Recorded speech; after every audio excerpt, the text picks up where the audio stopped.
lálàá olùlọ́jọ́ kọkànlá oṣù kẹwàá ṣe fẹ́ gbọ́. ọjọ́ tó ń sọjọ́ ìbí ọmọ aládìkún olóyè Sunday májàsọ́lá àdìsá ọmọ adéyẹmọ aka Igboho ṣá nípa bí gbogbo àwọn ọmọ ẹgbẹ́ ìfẹ́lọ́dún àpapọ̀ Yorùbá lágbàáyé lábẹ́ ààrẹ wa ọmọọba Adébáyọ̀ Fáládé ti gbàkejì ààrẹ Mákindé Gíadùnbí Kentos kì í ṣe ìrọ́kẹ̀kẹ̀ ìgbáradì níbàámu pẹ̀lú ìfẹ́ àti ẹ̀mí ìforihàn gbàgbékalẹ̀ àyẹ́sí ọjọ́ ìbí Igboho fún tọdún yìí pẹ̀lú àkọlé Dinner with Igboho. Bákan náà la ó mọ gba ọba ògbóni àgbáyé lálejò Tajudeen Ọlárẹ̀wájú Àjàlá àti bàbá Adésọjí Tàlàbí àwòrò ṣàṣà eégún mọ̀gájí nílùú London láti wá ṣe àyẹ́sí fún olóyè Igboho lọ́jọ́ náà tí ó wáyé nínú gbọ̀ngàn ńlá ní London Kensington 179-199 Holland Park Avenue London W11 4UL United Kingdom bẹ̀rẹ̀ látago 7 ìrọ̀lẹ́ ẹlẹ́lẹ́dago 12 òru. Bákan náà láti ń kí wa kú ìmúrasílẹ̀ ìwọ́de làmìlaka tẹgbẹ̀lẹ́gbẹ̀ ènìyàn tí ó wáyé nílùú ọba 1 million rally in London lọ́jọ́ 12 oṣù kẹwàá ó jẹ́ ọjọ́ kejì dínà pẹ̀lú Ìgbòho léyìí tó láyọmí Koiki àti bàbá wa Gbẹ̀du ọmọ ṣàkóso ẹ̀ lọ́ọ̀kan ọ̀jọ̀kan àwọn àlàkalẹ̀ ìrọ̀rùn. Bàbá ṣe máa fi ọkọ̀ àjàgbé ńlá ní London route bus gbé àwọn àgbààgbà àti àwọn abarapá gbogbo láti BBC in Oxford Street títí tí ìwọ́de ó fi parí sí Paris Trafalgar Square tó bá wá di ọjọ́ 13 ọjọ́ kẹtàdínà pẹ̀lú Ìgbòho láwọn máa ṣàbẹ̀wò lọ sí ìlú Manchester gan fún ẹ̀kúnrẹ́rẹ́ àlàyé síwájú sí i tàbí láti dá sí ètò ìfọlọ́ntìrìlì ẹ lè pè tàbí kẹ́ WhatsApp Ọláyọmí Koiki lórí +447-594-050-979 Kéde Ìjàdùbí lórí +447-570-320-030 Ṣọlá kò gbúdọ̀ kú lórí +353-863-375-537. Bákan náà ní ẹ lè kàn sí Tóyìn Ọláoyè lórí +447-896-018-764 lápapọ̀ ọmọ Yorùbá àgbáyé pátápátá YSDN pẹ̀lú Yorùbá World Media Home and Diaspora àti gbogbo ìkànnì mìíràn tó ń sọ̀rọ̀ sókè fún jàǹgbara ọmọ Yorùbá. Ní àwọn ẹgbẹ́ ìfẹ́lọ́dún àpapọ̀ ọmọ Yorùbá ṣe ń kí ọmọ aládìkún wípé ẹ kú ọdún ẹ kú ìyèdún a sì ń ṣàmọ́dún sẹ́ẹ̀mí ìtayà tọmọ. Yorùbá World Media ló ń kéde lórúkọ gbogbo ọmọ Yorùbá pátápátá. Gbogbo ẹ̀yin ọmọ ọ̀dọ́ tá a jọ ń káàkiri ọ̀dọ́jọ́ ni wá ẹ má jẹ́ kí a fi àyè gba Fúlàní lórí ilẹ̀ àwọn bàbá wa ẹ má jẹ́ ká bú ọba mọ́ ẹ má jẹ́ ká bú jòyè mọ́ nígbà tá a la fẹ́ jà fún àwọn ọ̀rẹ́ wa táwa ń kọ́kọ́ ń bú ọba tá à ń bú jòyè èmi náà ṣe bẹ́ẹ̀ rí bọ́mọ pẹ́rẹ́ àmì padà ẹ má jẹ́ ká bú àgbààgbà kankan mọ́ ẹ má bolóṣèlú kankan ẹ̀rù kálukú ń bẹ̀rù wọn ò lè sọ̀rọ̀ ọba ò lè sọ ìjòyè lè sọ ẹ jẹ́ ká ronú ẹ má jẹ́ ká bá àwọn bàbá wa jà mọ́ ẹ má jẹ́ á bú wọn mọ́ ẹ má jẹ́ á ṣe wọn ra wọn ara pẹ̀lú wọn àwọn àgbà tó bá jó lóṣèlú tá a bá fẹ́ kọ́ wọn rẹ̀ wá lọ́wọ́ á gbé wọn mọ́ra á gbé wọn mọ́ra ni à ní bú wọn mọ́ ẹ má jẹ́ á ṣèjẹ̀gbọ́n ẹ má jẹ́ á dàlúrú a lè gba ẹ̀tọ́ wa láì ṣèjẹ̀gbọ́n a lè gba ẹ̀tọ́ wa láì yìnbọn a lè gba ẹ̀tọ́ wa láì dàlúrú gbogbo protest mo ṣe ní ìlú Nàìjíríà mi ò rí ibi tí mo ti ẹnìkan lè sọ pé mo pààyàn tàbí mo jó nǹkan náà tàbí mo bà nǹkan jẹ́ mo lọ písù torí pé olówó lèmi náà tí ò bá sólówó lára ń dì mọ́ gbogbo nǹkan tọ́lọ́run fún yàn lọ́lọ́run fún mi mi ṣe tálákà tó dé pé mo dìde fún jà Yorùbá big man ni mi àwọn tó jẹ́ ọ̀rẹ́ mi tó súnmọ́ mi tó ní owó ní kí ni mo wá lọ bẹ̀ pé sọ́wọ́ lè mi mò ń fẹ́ ni kí n sọ yìí tí mo fẹ́ mo ní ìsọ̀rọ̀ owó àní ọ̀rọ̀ ìran mi ni mò ń sọ kí n wọ Ìgbòho kí n gbéra kí n pé mò ń lọ ọ̀dọ̀ ọba Ìgbòho mò ń lọ ọ̀dọ̀ oníbodè of Ìgbòho kí n kójó wọlé kọ́kàn mi balẹ̀ kí n dá wa mọ́tò kí n mọ́ rìn bọ̀ kí Fúlàní mọ́ da mi dúró ń títì kí n délé kí bàbá sọ pé kí n gbé tírélà sùn kí n mọ́ gbé lọ àwọn bàbá wo lè lóko mọ́ wọn ò lè lódò ẹ jẹ́ ká fọwọ́sowọ́pọ̀ ká ti àwọn bàbá wa lẹ́yìn ká dá security ti wá lẹ̀ ká sọ fún wọn kí wọ́n bá wa fọwọ́ tì í ká lé wọn kó nu oko wa ẹ ṣé mo dúpẹ́ Jésù Olúwa wa.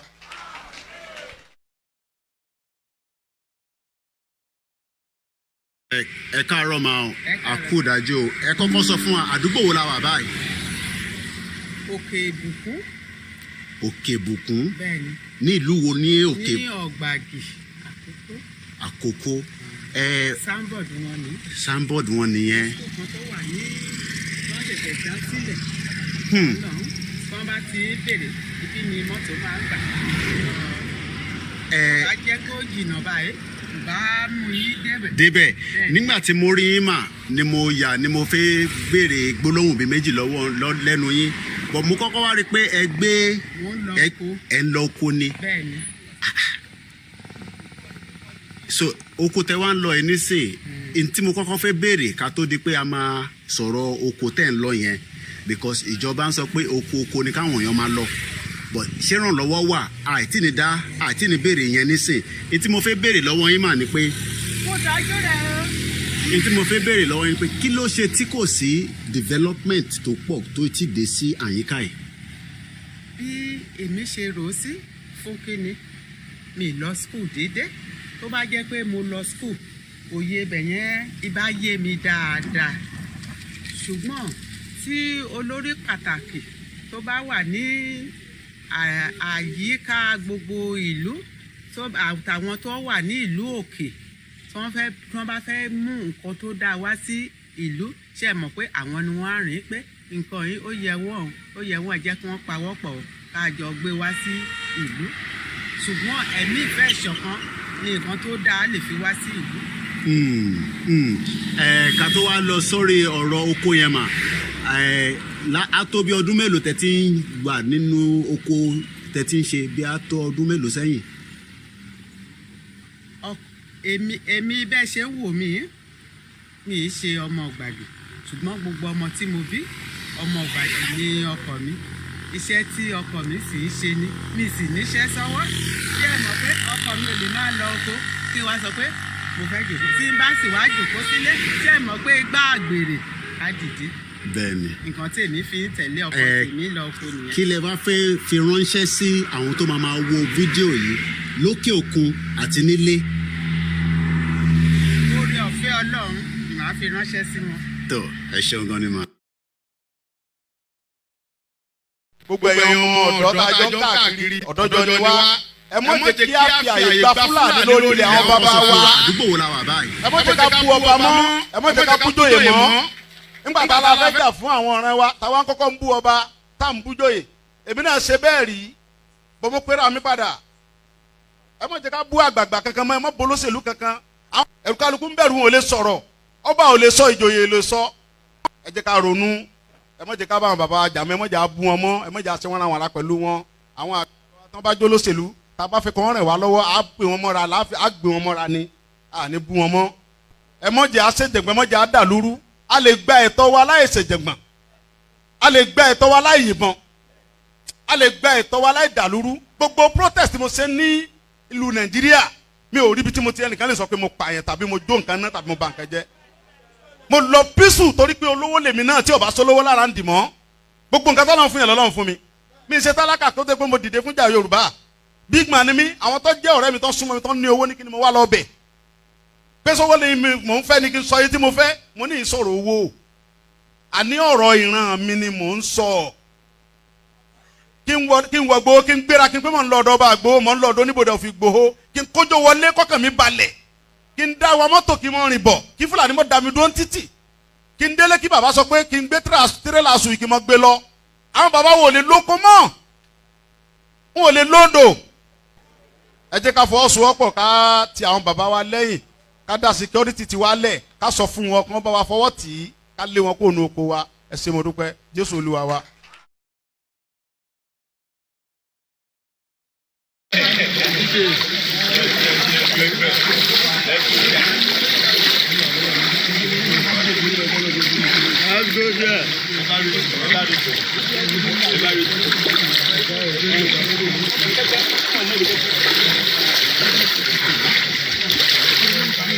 ẹ jẹ́ fàmí sókè.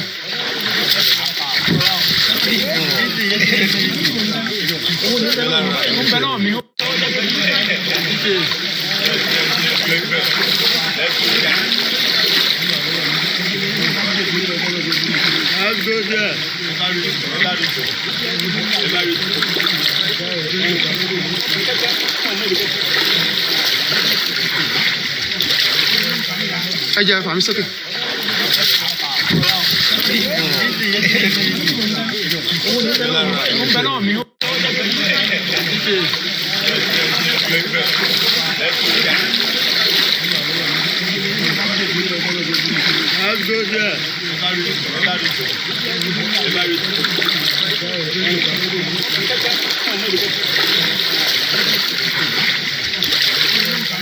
ẹ jẹ́ fàmí sókè.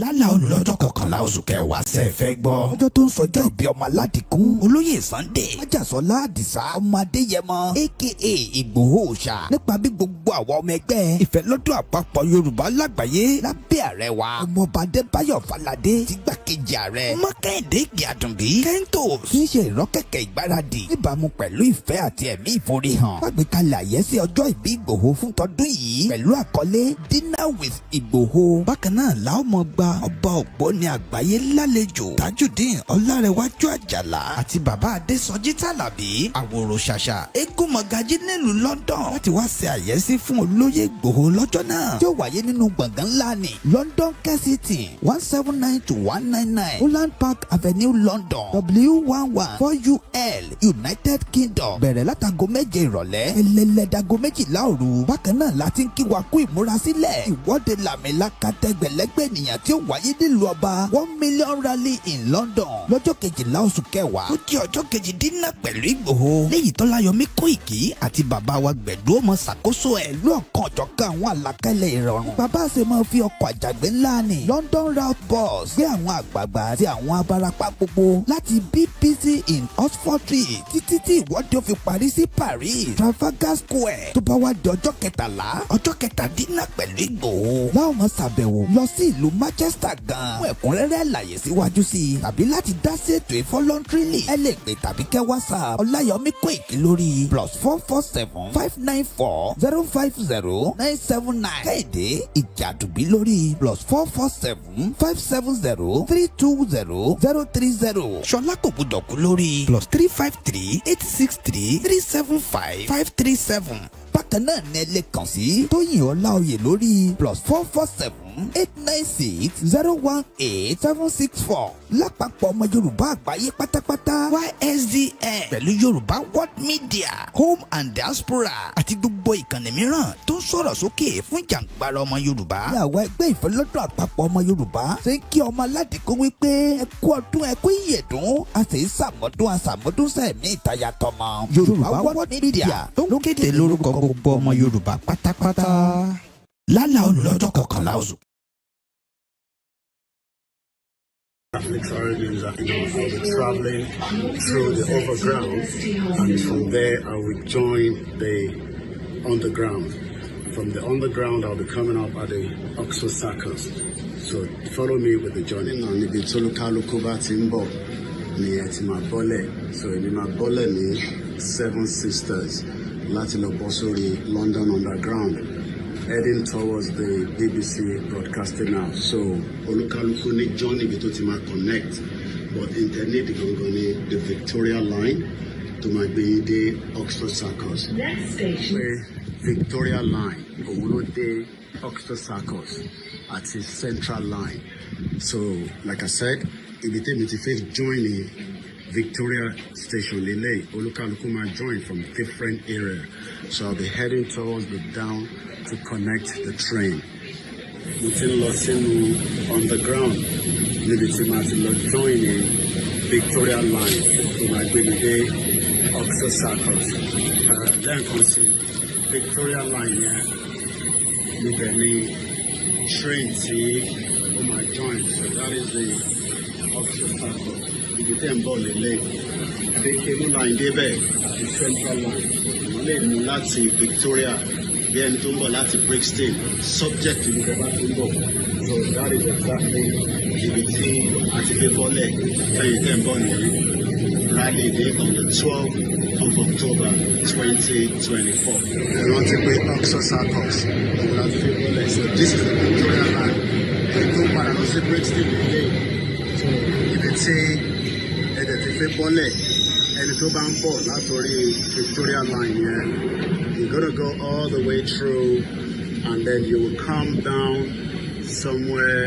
Yeah, so that's my bullet delay Oxo Circus. So I'm going to go inside. Like I said, we can meet Gongon coming out to Oxo Circus, Lori Victoria Line. How I can go from Raleigh, just Saturday, 12th of October 2024. Like I said, so it's them body leg. So that's the Oxo Circus, over Lori Victoria Line, Bekelu Line, or that will be Central Line. The Oxo Circus, which is the final destination between Motife Connect to the BBC Broadcasting House. So I'm going to come out of the station in the next few minutes, but for now, we're coming to Oxo Circus. Oxo Circus, Central Line, Bekelu Line as well. Very important. Then go for Raleigh, Oxo Circus. Then you will then come straight into the Regent Street South, exit 5, near Egbajade. Once again, going to the rally on the 12th of October 2024. Èyí tẹ́ bá ti bọ́lẹ̀ jáde nínú train station lórí Oxo Circus. Ẹ rántí pé train mẹ́ta ló débẹ̀, Bekelu Line, Central Line àti Victoria Line. Ẹ ní láti rántí pé Nike Town Building ẹgbẹ́ lè máa gbà kọjá. Èyí tẹ́ ń bọ̀ lórí bus yẹn, bus stop kan wà níbẹ̀ yẹn tí ẹ ti lè bọ́lẹ̀ depending on ibi tẹ́ bá ti bọ̀ máa ṣàlàyé bus yẹn fún yín láìpẹ́. But ẹ má get confused, ó wà straightforward. You come out of the station, then you look at the Nike Town Building, and then you walk towards this side, and that is exactly what we expect everybody to do on the day. Àwa lọ pàdé ní iwájú building yẹn, ibẹ̀ láti máa wá gbéra ní exactly 10 o'clock. Ìyẹn níjọ́ Saturday 12. Ẹ rántí ẹgbẹ́ Nike lè máa rìn kọjá lẹ́gbẹ̀ẹ́. Fẹ́yìn tẹ́ bá wọ train is just about 2-minute walk. But fẹ́yìn tẹ́ bá wọ bus, màá ṣọ́ àwọn bus yẹn fún yín. Tàbá déwájú bẹ́ẹ̀ yẹn nísìn, àwọn bus tí ó gba wájú bíbá ìkọjá tí ẹ ti máa bọ́lẹ̀ tí ẹ máa wá rin èyí tó kù. Lẹ́ẹ̀kan sí Regent Street ló connect the dot. BBC building yẹn la ti ń wò lọ́nkàn yẹn tó dàbí glass yẹn lókè níbi tí pointer yẹn wà lórí ẹ̀. Lẹ́ẹ̀kan sí fún àwa tá à ń bọ̀ fún rally ní Saturday the 12th of October. So now mo mọ bí tó lúkàlùkù ti máa wá, but tẹ́ bá wo wájú yín ẹ̀yin tẹ́ ń bọ̀ láti south east ẹ rí pé bus 12 ó gbé yín déwájú ìbíbà, bus 22, bus 88, bus 453 ó dẹ̀ ní night bus nídìí yẹn. So 4 bus stop tẹ́ ti máa bọ́lẹ̀ ló ń pè ní Oxford Circus Station, Margaret Street with the code RF. Tàbá wo ibi táwọn buses yẹn ti ń bọ̀, ó máa dé Oxford Circus, which is the final stop lórí bus 12. Bus 12 yẹn ń bọ̀ láti Dulwich Library. Bus 88 yẹn ń bọ̀ láti Clapham Common. Then bus 453 yẹn ń bọ̀ láti Deptford Bridge. Fẹ́yìn tẹ́ ń bọ̀ láti àdúgbò yẹn. Lẹ́ẹ̀kan sí ẹ wá bọ́lẹ̀ ní ìbíbà. Then we're gonna walk towards this side, which is gonna lead us to the Ibitatima connect to BBC. So you go toward this side. So yẹn wá tí ẹ máa wá fún ìkéde rally tí à ń polongo ní October 12 lágbára Ọlọ́run. So this is the BBC Broadcasting House tí gbogbo wa ti máa gbéra láti bíbá tàmáwá máa lọ towards Trafalgar Square títí dé Downing Street, then títí dé the Nigerian High Commission. Ẹ má gbàgbé building tẹ́ ń bọ̀ lélẹ̀ kò ń ṣe BBC mi o, BBC lè tí ó close mọ́ Oxford Circus train station. Oxford Circus ó bá line mẹ́ta wá, Central Line, Victoria Line àti Bekelu Line. That is the train station tó máa gbé wa débi báyìí lágbára Elédùmarè. Kí gbogbo akájọ pàdé kájọ fi ẹ̀dùn ọkàn wa wọ̀n pé Nigeria needs to be de-amalgamated. Self-determination is not a crime, it's an inalienable right, and that right must be respected by the federal government and the United Nations. Ireo. Koiki Media, we're bringing the world closer to your doorstep.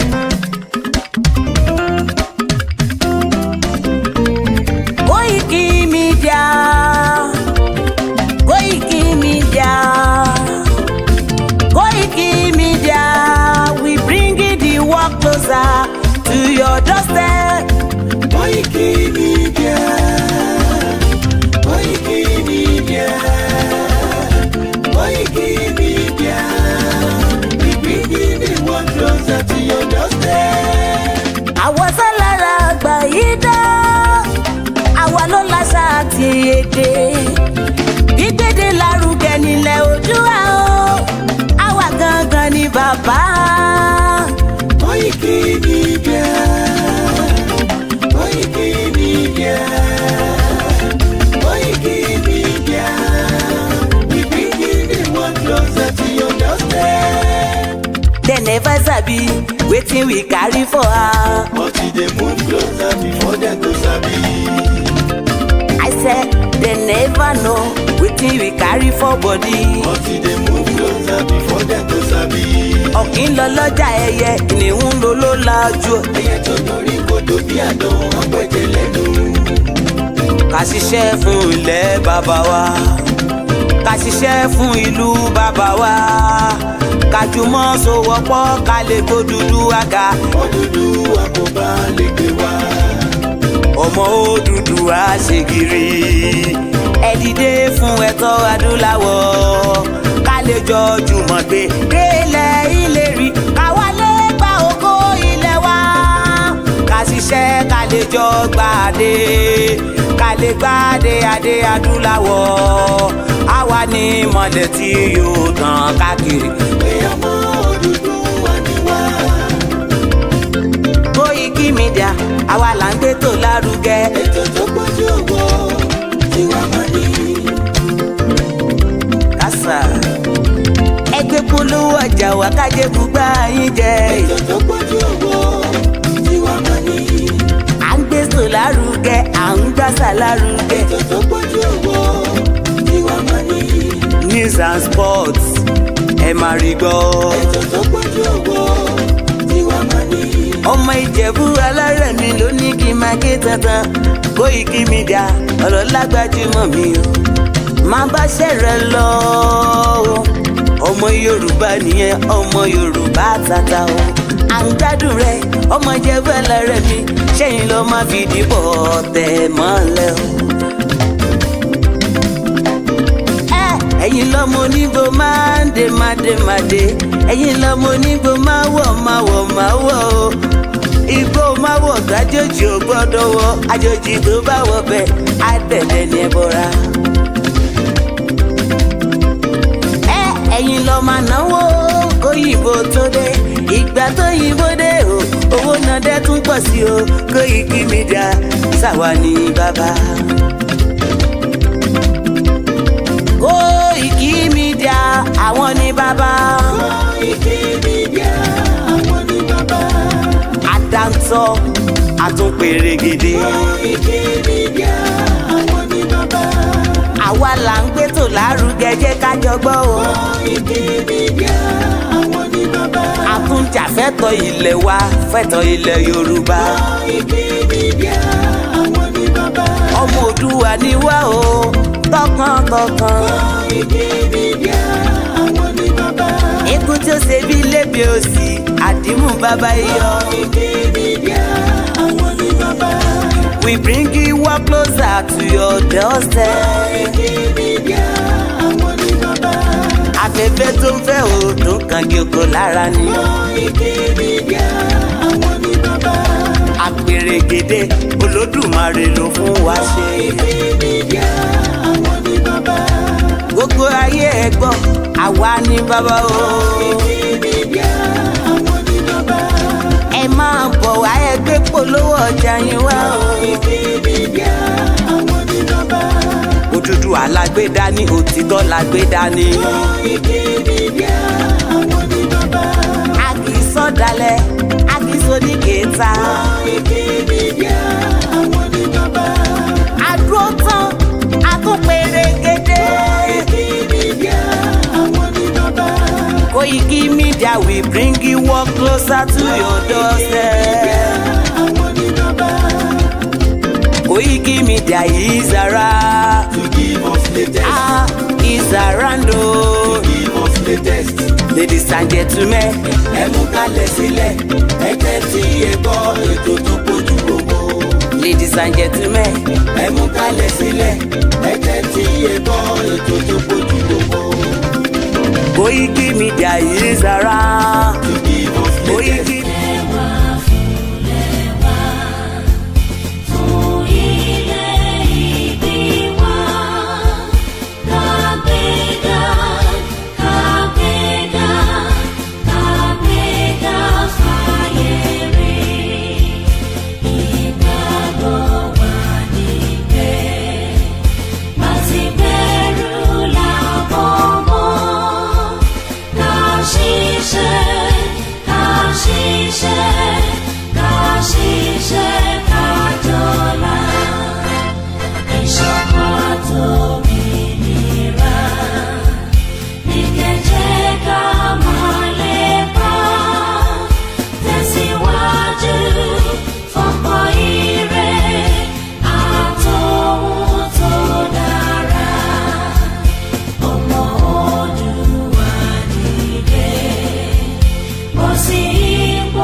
oṣù kẹwàá ṣe fẹ́ gbọ́. ọjọ́ tó ń sọjọ́ ìbí ọmọ aládìkún olóyè Sunday májàsọ́lá àdìsá ọmọ adéyẹmọ aka Igboho ṣá nípa bí gbogbo àwọn ọmọ ẹgbẹ́ ìfẹ́lọ́dún àpapọ̀ Yorùbá lágbàáyé lábẹ́ ààrẹ wa ọmọọba Adébáyọ̀ Fáládé ti gbàkejì ààrẹ ọmọ Kẹ́hìndé Ìgè-Àdùnbí Kentos kì í ṣe ìrọ́kẹ̀kẹ̀ ìgbáradì níbàámu pẹ̀lú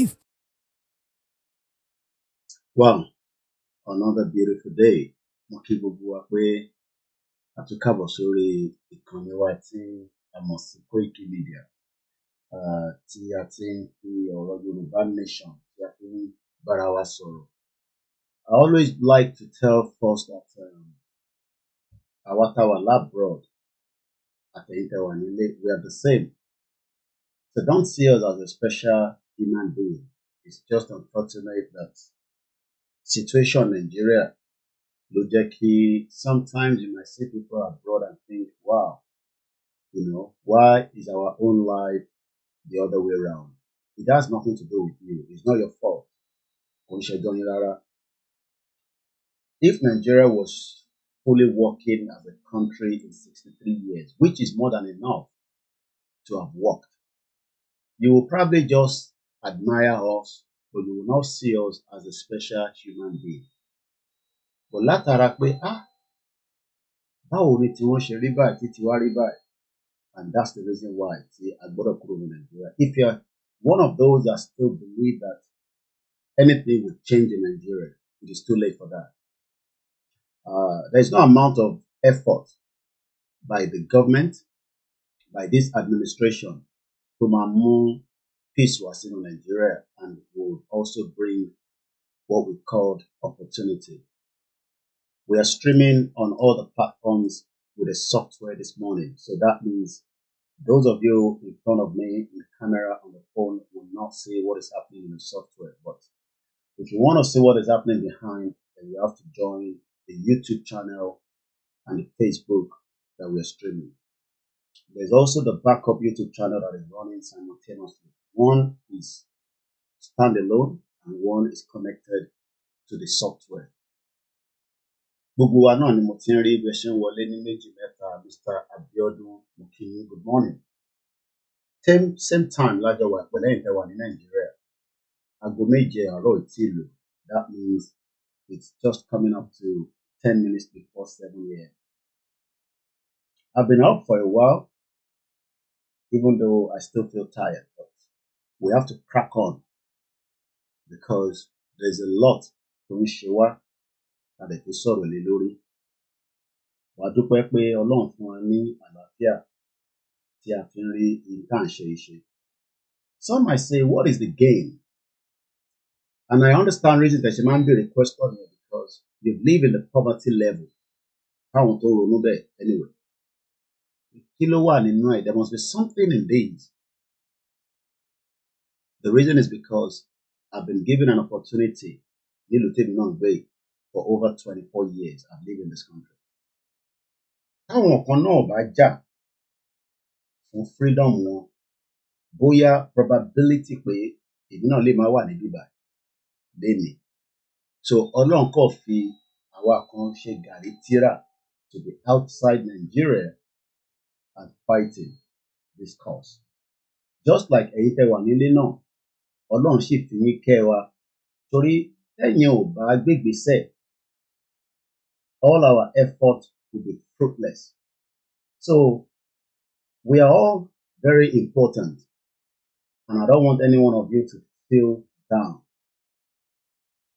There's a lot of pressure in Nigeria, there's no doubt about it. And for us to eliminate that pressure, what we can do is to find a solution, which is what we are discussing about Yoruba Nation. Yoruba Nation has no affiliation with any political or any criminal politicians that have turned our people into abject poverty.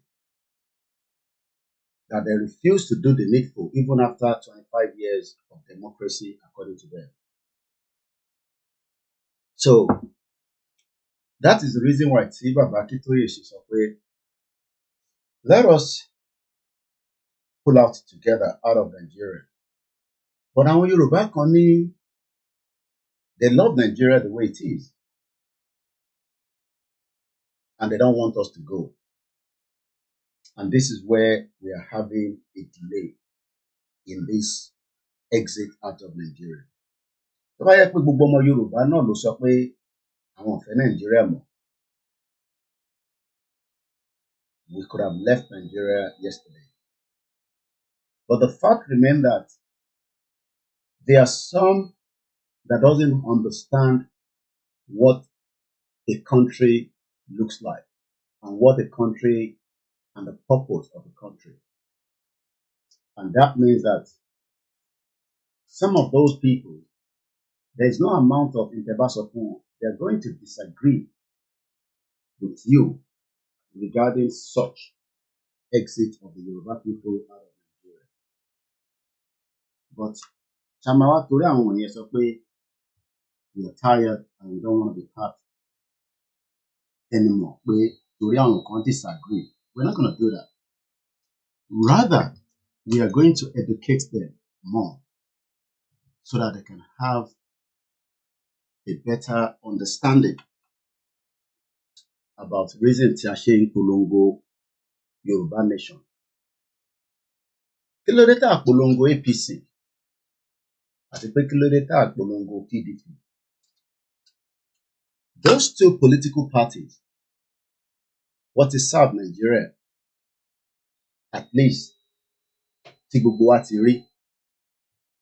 The PDP run Nigeria for 16 years, láti 1999, kó tó di pé àwọn APC gbà lọ́wọ́ wọn ní 2015 nígbà tí Tinubu lọ gbé Buhari wọlé. Then after 2015, APC took campaign that opportunity ṣì wà o. Pé ìjọba tí wọ́n ó yàtọ̀ sí ti Nigeria. This morning while I was going through my channel, I saw that there were a couple of videos that were in draft. And in coming by draft, the videos that either you did not complete the post, or be it more complete. And I came across this video, which I'm going to play for us now. There's nothing wrong if people have campaigned for election. I can always say there's nothing wrong in that. Because since that was the only thing we know then. But I hope that many Yoruba people will not start thinking about election again in Nigeria. You might say, shut up. Because that is always what a lot of you say. Báwo la ṣe máa jókòó sí diaspora? Tá máa sọ pé kẹ́ má conduct election. If you like, tẹ́ bá fẹ́, kẹ́dìbò fún for 4 years in the next 60 years again, you will not achieve good governance with the current structure in Nigeria and Sudan. That's about continue with the current structure, with the constitution, with the way the governance are run, which I believe they've ruined every one of us, directly or indirectly. This is a live transmission, and a good morning. So, for those of us that are say that are in the software mode, in the way I am using the software, when you see my live, you see my telephone number and things scrolling, that means I am running a software. But those of you right here, you're just watching me directly, so you're not going to see anything. So let me take you to this video that I picked up, and let's see how our people were so excited, because election is an exciting time, but it doesn't end up there. After each election, you expect the kíjọba kó ṣe the needful, kó tọ́jú aráàlú, kó ṣe policy, kó dẹ̀ create iṣẹ́, which is the topic that we are treating under the week 16. We're going to come there. So, what I'm about to play is just one out of many videos that I believe was produced during the electionary of 2019 that I flew to Nigeria from my base here in the UK, just to feel and understand what election is all about in Nigeria. So let's listen to how these played out in 2019.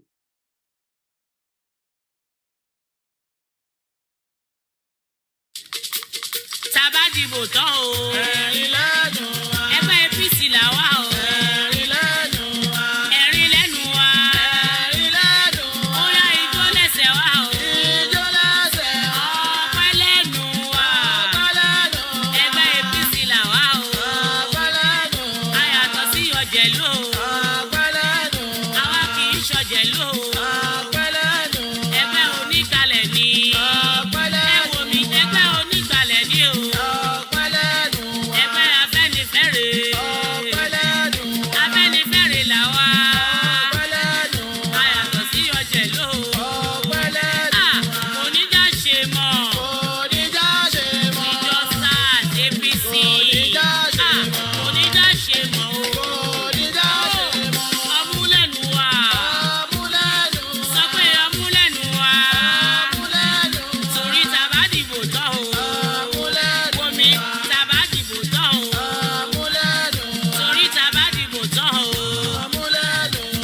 Ẹ̀rín lẹ́nu wa. Ẹ̀rín lẹ́nu wa. Sanwó-Olú ni gómìnà àwa o. Tó bá di 2019. Sanwó Èkó ni gómìnà àwa o. Babájídé ni gómìnà wa. Olúṣọlá lọmọ tó ń sọ. Ẹ̀rín lẹ́nu wa. Gbogbo youths lápapọ̀ o. Ẹgbẹ́ onígbàlẹ̀ ni o. Ẹgbẹ́ APC ni. Ayọ̀ tí wá di tàwa o. Ìdùnnú tí wá di tàwa. Ó yá ẹ̀rín lẹ́nu wa. Dádì ẹ̀rín lẹ́nu wa o. Màmá o ẹ̀rín lẹ́nu wa. Aṣíwájú Jagaba. Cardinal James bàbá ètò. Bàbá wa Arẹ́gbẹ́ṣọlá. Honorable Táyọ̀ Ìdè. Bàbá mi Kárígò. Ẹni rẹ̀ ló gbọ́ o. Senator Yayi. Honorable Pẹpẹrìtò. Dr. Wáyé Pàyẹ́ o. Honorable Wálé o. Speaker Ọbaṣá o. Omi ẹ̀rín lẹ́nu wa. Ẹ̀rín lẹ́nu wa. Ó yá ẹ̀rín lẹ́nu wa. Honorable. Èsìn àtúnrọ̀mọ́ pure water báyìí pé kó lọ ra pure water wa pure water ń sìn ó ti di méjì báàgì méjì 500 kí ló tún ṣẹlẹ̀ èwo ló tún ṣẹlẹ̀ báyìí kí ló tún kọ pure water omi tá fi ń dáná omi tá fi ń dáná kí ló dé pé gbogbo nǹkan báyìí ìnira ti pọ̀ jù, ìnira pọ̀ jù Lagos State yìí, kí ló ṣẹlẹ̀? Nígbà tẹ́ ń ta pure water láti inú mọ́tò méjì 500, méjì báàgì méjì 500 láti inú mọ́tò, àwọn tó máa tún tà kọ́lé ló máa tà. Kí ló dé pé ìnira á pọ̀ jù ní Nàìjíríà, ìnira ti pọ̀ jù. Àtìgbà tí Buhari ti bọ́lẹ̀ báyìí ni Buhari ti gbé lọ́ọ̀fù ló ti gbé ìfẹ́ lọ. Kò sífẹ̀ẹ́ mọ́, ìnira ayé ti pọ̀ jù, epo wọn àsọ̀rọ̀, gàrí wọn àsọ̀rọ̀, gbogbo nǹkan wọn àsọ̀rọ̀. Ṣé pure water omi tá a mu lẹ́tún jẹ́ kó wọ́n omi jọ́sọ̀ omi tọ́lọ́run dá tó ń ṣe pé bóyá pé kínní òun lẹ́tún jẹ́ kó wọ́n. Níbo la ń lọ lórílẹ̀‐èdè Nàìjíríà? Níbo la ń lọ báyìí? Níbo la ń lọ? Tó bá yẹ pé ogun la máa jà tí gbogbo wèrè yìí máa fi solve, tó bá yẹ pé ogun la máa jà tí gbogbo ìyà tí àwọn mẹ̀kúnnù jẹ yìí táàfin ní jẹ mọ́, ẹ jẹ́ ká kúkú jagun, ẹ tó bá máa kú kó kú, ẹ tó bá máa yè kó yè. Ìnira àtẹ́ni wọ́n lára yóò ti pọ̀ jù, ẹ̀yin nìkan lè gbádùn. Kí ló ṣẹlẹ̀ gan? ṣé ilé gbé wáyé wọlé síbẹ̀ ni? Why we stop to be like this? Kazeem Hussein, olú ti sú wa, eku òkè bí eku mọ́, ẹyẹ òkè bí ẹyẹ mọ́. Gàrí là ń mu sá èmi àtàwọn abí mi àlè jẹ ráìsì mọ́. Ẹ̀wà náà ti wọ́n, gàrí ọ̀gá ti di 1-2.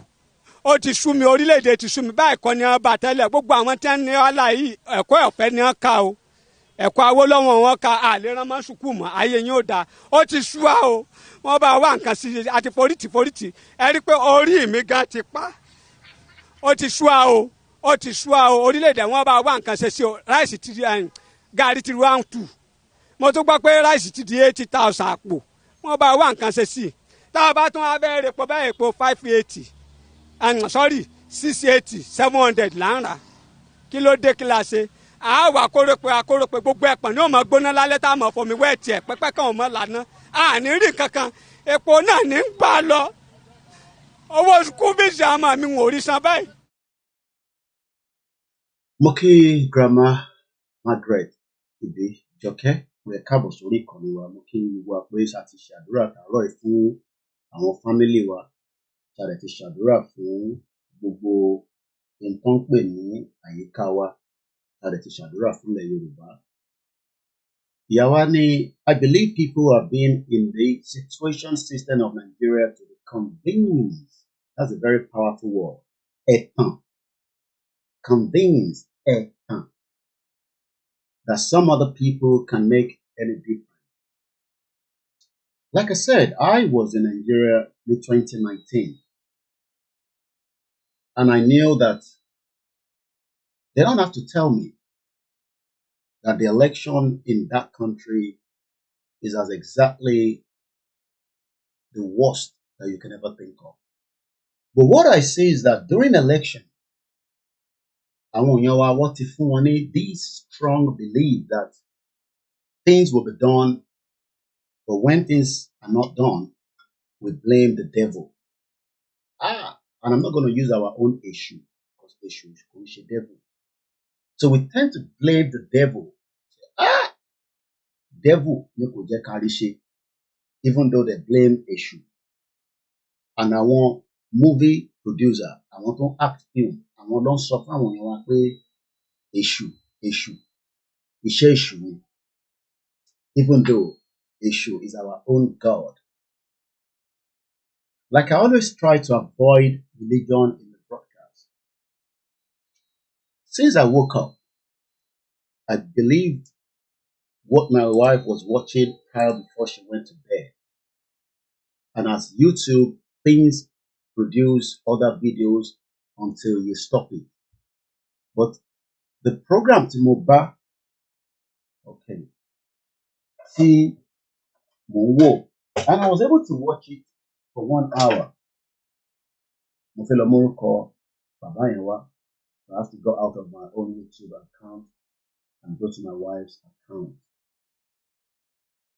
I realized that bàbá yẹn sọ àwọn kankan, but the moment tó débi pé ọ̀rọ̀ babaláwo, pé kí ló ń fà táwọn èèyàn wọnú bush láti fi lọ bá babaláwo, pé but òun ò endorse babaláwo. I'll tell you, let me go to the library, the history. That was Pastor I can't find it now. Mawa.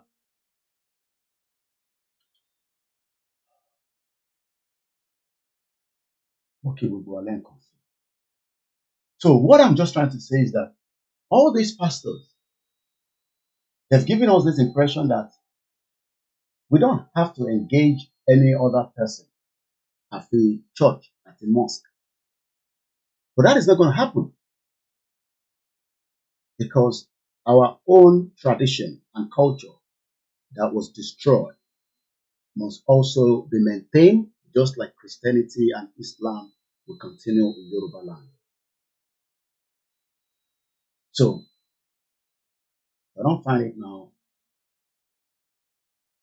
I'm not sure whether it's Pastor Biyemi. I'll Google it as I'll see if I can. I can't remember their names anyway. But he was having a lot of conversation. Some of them were interesting as I was sitting on my bed and listening carefully. But when they're talking about you need connection, you need things to grow, you need this to grow. I don't need any connection in the UK before I become Koiki Media. I don't need anybody. That is the kind of preaching that comes with most of these, I call them motivational speaker. Because the impression that for us to grow, a gbọ́dọ̀ ní àwọn èèyàn kan tá mọ̀. Why do we need somebody? Pastor Biyomi, another Yoruba pastor. I found out his name. So this impression that o gbọ́dọ̀ ní this network before you grow. Do I need a network before I grow in this country? I need the government policy. I need the system.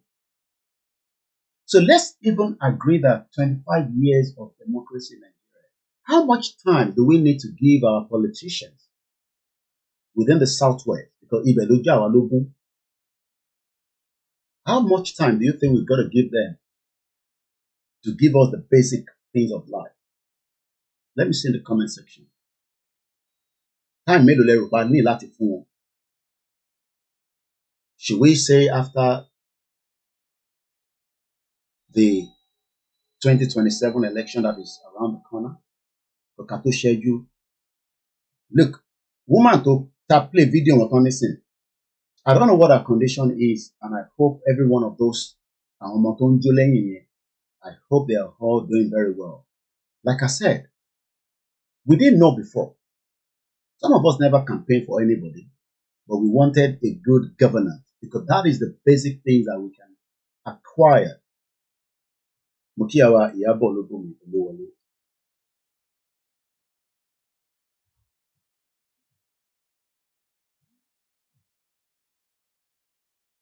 But why then have things not worked in 24 years? Okay. All right.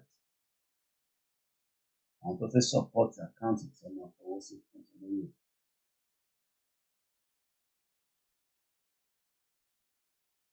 Moki Bubuala and Moki, brother me, Okikiola Emmanuel, Prince Adebayo Shitu. Shout out to those of you on Twitter.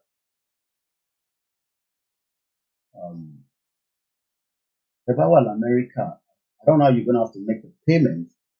If you're actually seeing a PayPal, buying more than UK account because they will charge you some extra fee. If I might be a work Latin America, but I will not pay. Brother, when later, fún gbogbo ẹ̀yin tí Ọlọ́run bá bò láṣìírí, ẹ má yẹ kí ojú ti rally tá a fẹ́ ṣe. We need a lot of support. If Elodun and the committees, they've told me that they need your support. Ẹ má fi dídà wọn. You're not paying the money to me apart from the one táwa gbà níbí by pé ká fi ṣe flyer, which when they deliver it, we will all see it on the 10th of September. I still have £70 on hold a dẹ̀ ní náírà táwọn kan ti fún wa fún flag a ní 160 táwọn èèyàn fún wa tó wà fún flag kò tí wà enough to make any production. Bàbá wa kan send náírà sí wa, the money is there in the account and the pounds is also here untouched. But tó bá ti pé, I will send those money for the production of the flag. But that is on the side. But for the rally, ẹ jẹ́ ká chip in. And like Tesco always say, every little helps. I know sometimes the woman ṣé ti bá fún wọn ní £5 ṣé kò kéré. If we have £5 from many people, it will go a long way. Mo mọ̀ pé a lot of us have a lot of things that we are doing back home to support our loved ones. I am doing my best as well within my own family because only family, I am from a big family. And tó bá mọ Koiki family, èmi gan fúnra ara mi tí mo wá ti wá jẹ́ bàbá, èmi náà big mi. And I don't have to be going into my private life for anybody. So everybody has a role to play. To move bewa, we only have this month to put things in place. Ọlọ́run àbò gbogbo aláṣẹ́rí. Owó la fi ń ṣe nǹkan. Nírú owó táwọn olóṣèlú yìí ní lọ́wọ́. Resources wa lọ́ fi build ara wọn. That's where they are today. And yet, wọ́n fi àjà wọn wá nílé. Ìtorí àwọn èèyàn wa la ṣe fẹ́ jáde. Torí àwọn èèyàn wa la ṣe ń ṣe léyìí. Torí ara wa. You saw it on Sunday. Wọ́n bully mi ní number 10 Downing Street. Even pẹ̀lú bí ṣe jẹ́ Koiki Media tó the UK. Everybody saw what happened. After Timothy go through security check, the officer still, let's even agree pé for security reason. Táwọn tó wá jẹ́ kí n wọlé lẹ́nu ọ̀nà. Are they stupid? Ẹ̀yin diaspora, mo mọ̀ pé ẹ ti gbóríṣiríṣi nípa ẹ̀mí.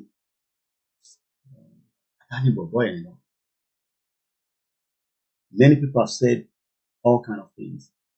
I'm not upset with any one of them. But let me say this. I have lived there for 24 years. 1998, ni mo sì ní gbé mi wọ̀lú yìí. 998, September, Gatwick Airport, ni mo wọ UK. And since I have been in this country, I don't need any politicians láti lọ bẹ̀ kí n tó ṣe so many things tí mo ṣe tí mo fi dé stage.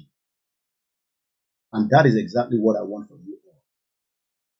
I don't want to be your Fela Dorotoye, ẹ̀gbọ́n mi dáadáa ni. I did an interview with him on the Star Radio UK during the election. Ṣẹ́rí gbogbo tí gbogbo máa ń ṣe pẹ̀lú àwọn kan yẹn ni pé Dele Momodu, they do it for publicity stunt.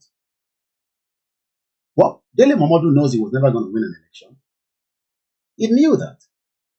But he needs to do that for their own marketing tool, don't we? So that when they now talk, the same thing with Showore. Let Showore continue to ask for election every 4 years. And I love him.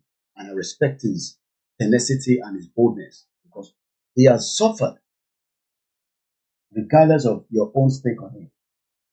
And it's somebody that we communicate. Like I always say, all these individuals are somebody that, especially when it came to UK, take it back.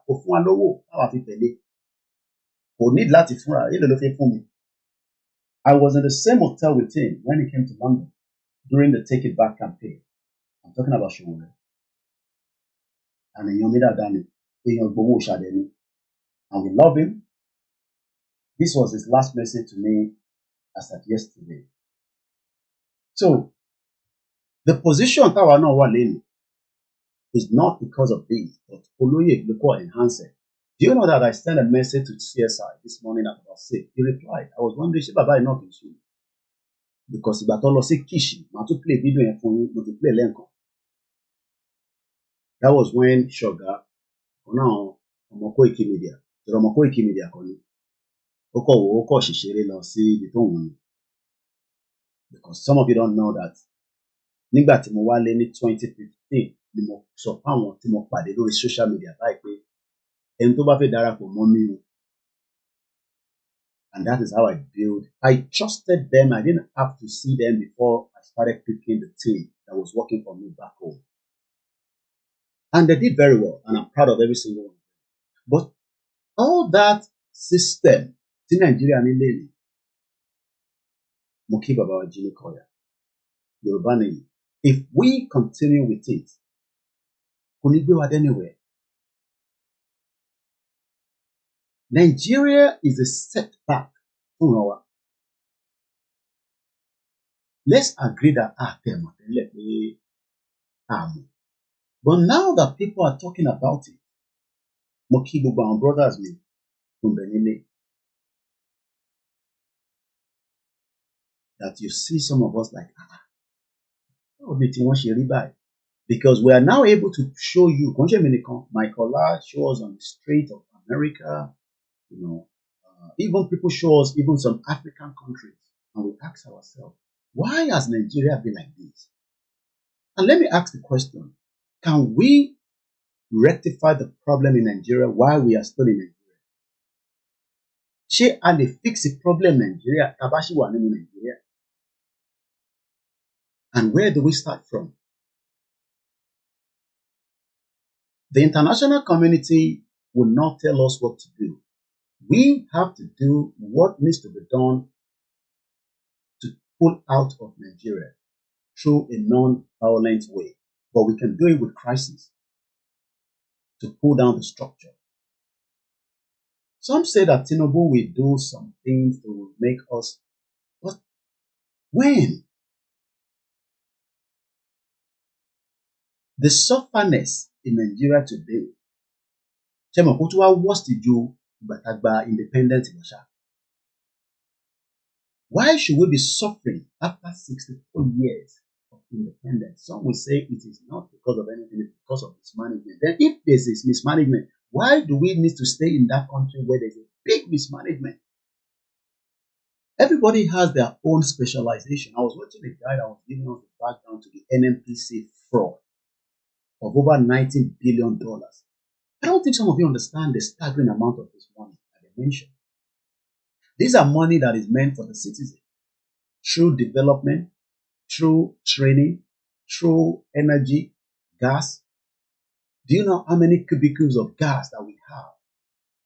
That some people are just tapping in. That Europeans now want to use that. The PM Simon Ekpa did a full program some years back on this energy, how they want to move it, how they're going to do it now, because there's a dispute between Nigeria, Europe, and Niger. They go on. Some of you think that America will come and help you. America and Japan. But what we are saying to the West is that for us to avoid terrorism in the future, let us dissolve Nigeria, because we now have terrorists that are getting closer into our territory. And we can all see them. Terrorists, by the time they dress like normal people with a Nigerian passport, they can apply for a visa and they can become a threat to our lab body. Because as America is, there is still threat for America. This country, there's threat. Let's look at the threat level in UK today. Threat level. According to the UK government, Olayomi, that Instagram goes after 1 hour. They will come back. And I'll slow down for us to come back before I go further. Sometimes I want to stop it early, but I want it to run its time. 16 seconds left. A good morning and shout out to my family.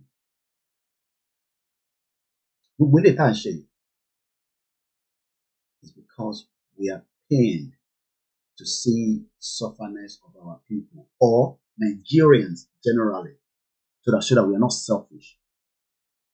Some will say, but Yoruba people, now especially the Igbos, I know what they normally say, and not all of them, because we have great alliance with them. Like I always say, they are not perfect, we have our own issues, but this generation must build what they call a kind of a structure.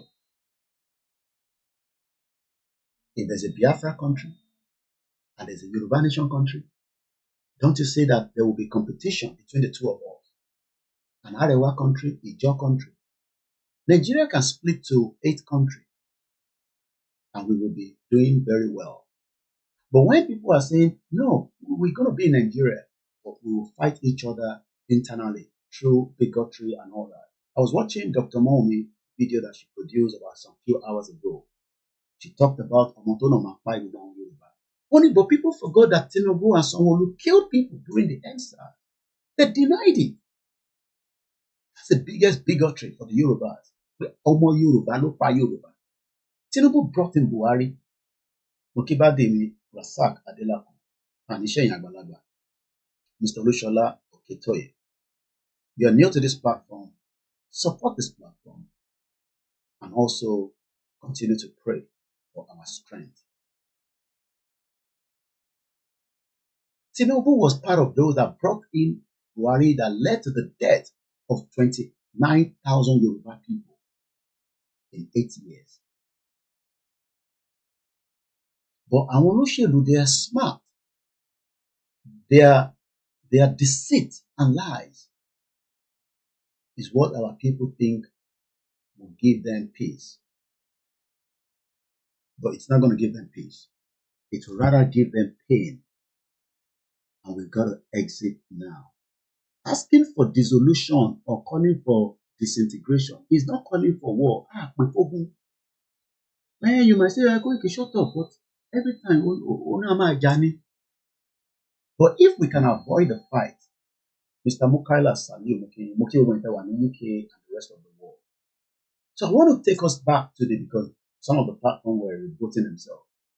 So let's go to the government website in the UK. Terrorism and national emergency.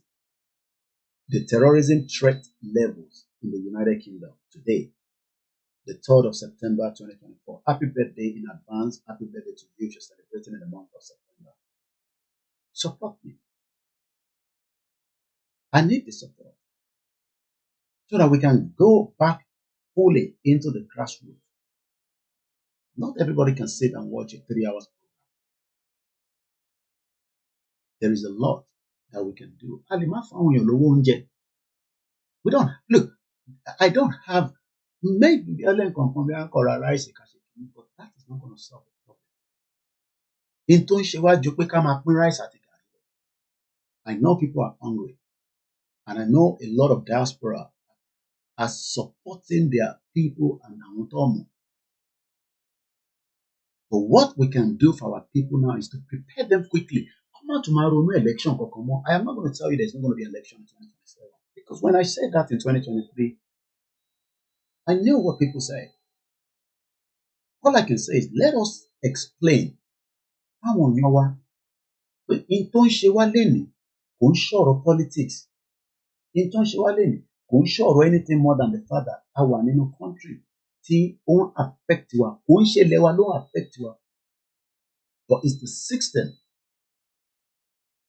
So, since I'm using the software, I almost forgot. So let me bring you through my back end so that we can monitor this together. Mo kí bàbá mi olóyè Igboho lẹ́ẹ̀kan sí. Mo kí bàbá wa Akintoye. Mo kí gbogbo ọmọ Yorùbá. Kódà èyí tẹ́ disagree pẹ̀lú wa náà, à ń kí. We will all find a common ground. But how soon is what I don't know. But let us not let it be late. Tó bá late, ó máa affect àwọn èèyàn wa gan. And our people will suffer the consequence. So for those of you that want the flicks, ìyẹn aṣọ tí wọ́n ní ká polówó fún ẹ̀yin tí ẹ bá lè rà, you can pick it up from the East Street Market in London, the South East, or ẹ lè pick any Peckham. Whatever fẹ́ kọ́ post ẹ̀ sí yín, you will have to pay £5 because I'm not sanwó postage. I get pay £30. They must send. Ẹ̀yin tí ẹ ti rà, ẹ fi pick ẹ̀ níjọ́ dinner. Gbogbo yín náà ni, especially if you get a lot of things, I will reach out to you. And àwọn elétò náà ń ṣètò ẹran ìyẹn rally yìí lọ́wọ́. Ní kẹ́ fún wa lọ́wọ́. Ẹ fún wa ní time yìí. Ẹ fún wa ní gbogbo tí ó lè jẹ́ kó possible. Kò ń ṣe Koiki Media rally. Kò ń ṣe Igboho rally nìkan. kò ń ṣe gbẹ̀dú rally, kò ń ṣe Yorùbá world media. Rally gbogbo ọmọ Yorùbá ni. Mo mọ̀ pé àwọn ìyàwó akejì sọ pé ọ̀rọ̀ rally kan ló kàn ní sí. That's fine. Báwọn ojú táwọn fi rí nìyẹn. Wọ́n ní ojú ṣùnùkùn. Kíní kan la fi ń wò ní àgbàlagbà. Má ni mo pọ̀ wò. Ọ̀rọ̀ tó wà nílẹ̀ tó bá tẹ̀ máa di crisis, ẹ jẹ́ ká continue láti máa highlight it. We are documenting something, which is what we are doing in the last 4 years. Àwọn kan ṣì máa sọ pé no, àwọn ò gbàgbọ́ nǹkan tá à ń ṣe. Ẹ wo screen yìí, like I said, ẹ̀yin tẹ́ wà lórí phone, you will not see anything. The terrorism in the United Kingdom this morning, according to the gov.uk, terrorism threat levels. Kò sílùú tó ní tiẹ̀ o. Kò sílùú tó ní tiẹ̀. So tá bá jókòó sí bíbá o ti lè condemn Nigeria jù. Yes, because Nigeria ò ṣiṣẹ́. Why didn't ṣiṣẹ́? Tell me the area. Rome was not built in one day. Ọmọ irọ́ ni gbogbo yẹn. Nídìí gbogbo tàbí yẹn pé Rome was not built in one day. Gbogbo wa ní Elédùmarè fún ní náà. Kódà ẹni tó lọ sí school ẹ mọ̀ ojú èmi lọ. Even though pé mi náà kàwé kankan. Àwọn tó kàwé dàdé ní nísìnyí. Gbogbo wọn dẹ̀ dákẹ́. Ẹ dẹ̀ dákẹ́. Torí pé ẹ̀yin wo probability pé bóyá ẹ̀yin náà lè rí tí ń ṣe nínú Nàìjíríà. Lóòótọ́ ẹ̀rí tí ń ṣe but nǹkan kan ló máa kọ̀ pa yín dànù nínú Nàìjíríà débi pé we will be asking questions. Gbogbo àwọn tó ṣiṣẹ́ kò san pension fún wọn. Army lánàá ní sí wọ́n ní wọn ò tí ì san August salary. Army tó fi protect ìlú tó fi tọ́jú àwa pé ọlọ́run má yẹ kó ṣe wá léṣe ẹ̀sùn owó fún wọn. So let's go to the threat level in the UK. Please share the program and help me to like and love. Some of you, might find it difficult to share sorry timeline.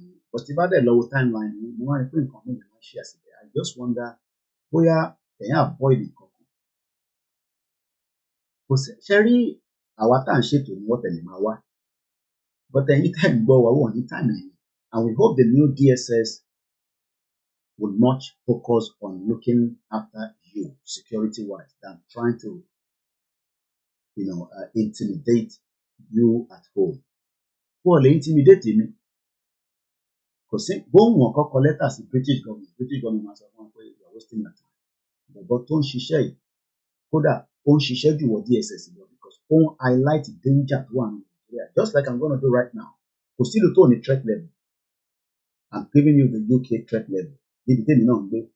To mix the tendency what if I jadi if you know little fall into the terrorist might attack and I could be dead or I could be half dead or I could be alive. I know what happened in 2006 when this country was attacked by terrorists. We lost life and we lost people and we lost people psychologically. So taban sọ̀rọ̀ Nigeria pé problem wà níbẹ̀. Once the people see problem in the UK, they know why. But they are doing something about it. What with Jesus or Panobi. And they are not calling the tradition. They are putting every training to bring up to date that they can minimize the threat. Even if it's going to happen. One should drill, one should many things. What about some and they're using everything, including the innovation and technology. Good morning. Àkọ́kọ́ ilé máa kọ́kọ́ darapọ̀ mọ́ ilé-iṣẹ́ yìí wọ́n pè ní Koiki Media. Because ilé-iṣẹ́ ni I am not your blogger. I am not your vlog. I am not that your gossip page. No, this is a self-determination platform. Under my leader, Professor ADEBANJI, Akintoye, and the rest of our leaders, including Igboho, that said to me, iṣẹ́ táwọn ní kí wọ́n máa ṣe ni pé campaign, èmi ò ń ṣe security, mo mọ bó ṣe ń yìnbọn. But I pray to train to be able to use it because when the journalist is on the ground, I can be able to make use of it for the defense of our land. I look forward to that. The only weapon, for the medium, that is my only sniper. When I turn this camera on, I fire bullets from here to every part of the world because I'm only down. Tí wọ́n dá àgbo ara wọn nù. Tó wá ń give one false narrative about pé kí gbogbo wa lọ fix Nàìjíríà wọ́n dẹ̀ mọ̀ ní background pé kò sí nǹkan kan tẹ̀lé fix. They are powerful people in the world. They are ready to kill. Intagbe dání is a risk. Risk tó pọ̀ ju tẹ́yìn rò lọ ni. Àdúpẹ́ fọlọ́run pé Ọlọ́run minimize the risk. And it doesn't matter wherever you are. So táwa bá wá jókòó sí ibà ẹ bá wá sọ jágbàjàgbà máa bú yín àgbàlagbà ní ẹ máa bú ẹ dáadáa because èmi lèmi take a risk. Púpọ̀ náà yín ní sí fake account lẹ́gbẹ́ dání.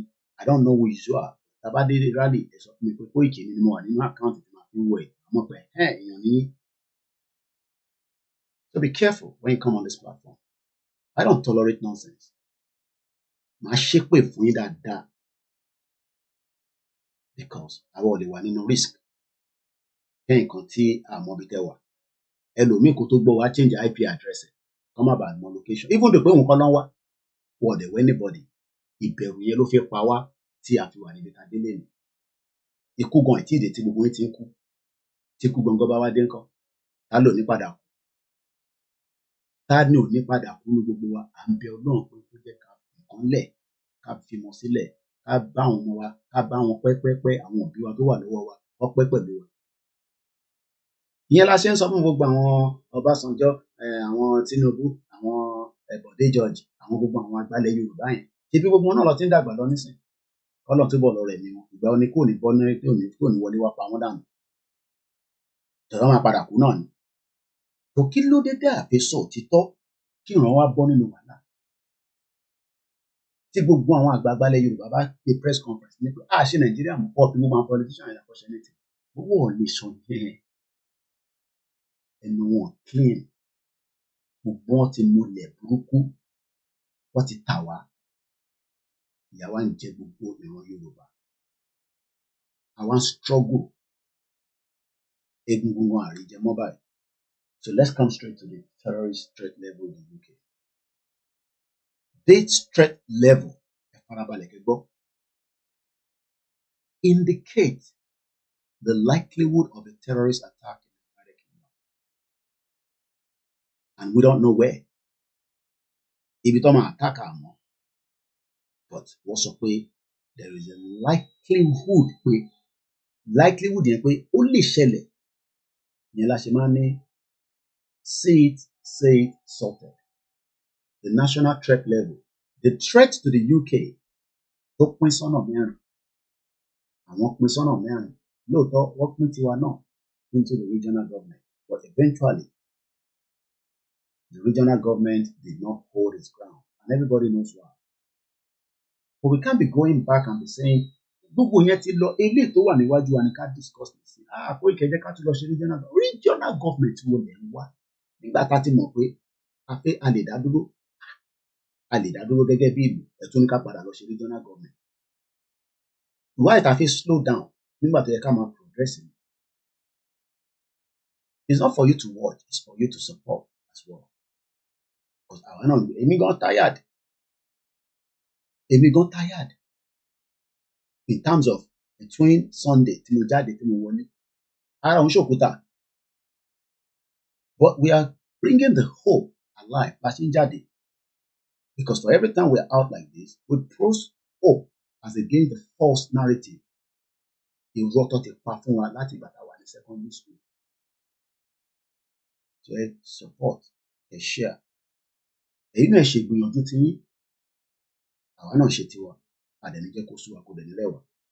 Mo lè sọ wípé mi ni last man standing. Lẹ́dùkọ́ lọ́wọ́ àwọn ọmọ Yorùbá tó dúró tiwa.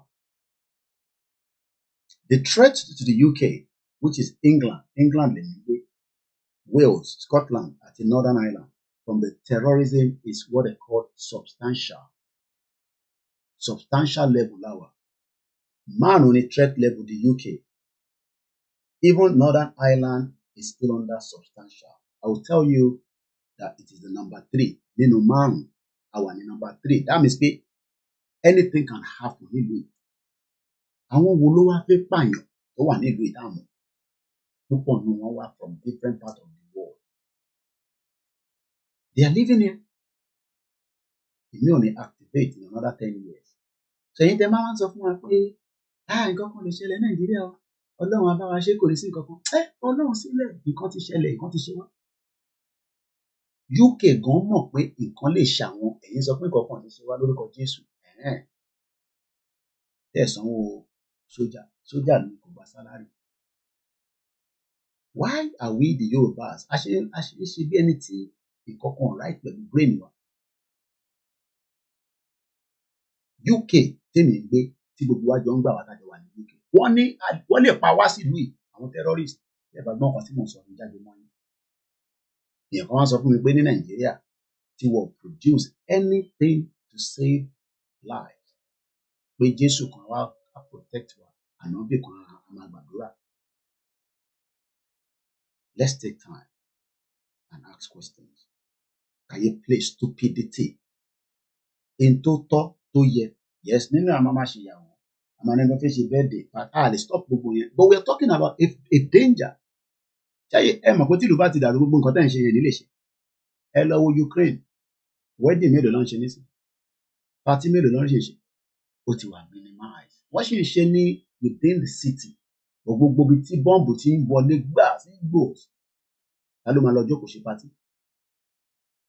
2011 ni the first Boko Haram terrorist attack at the United Nations building ní Abuja. Do you know how many bombs ni wọ́n ti fi pa àwọn èèyàn?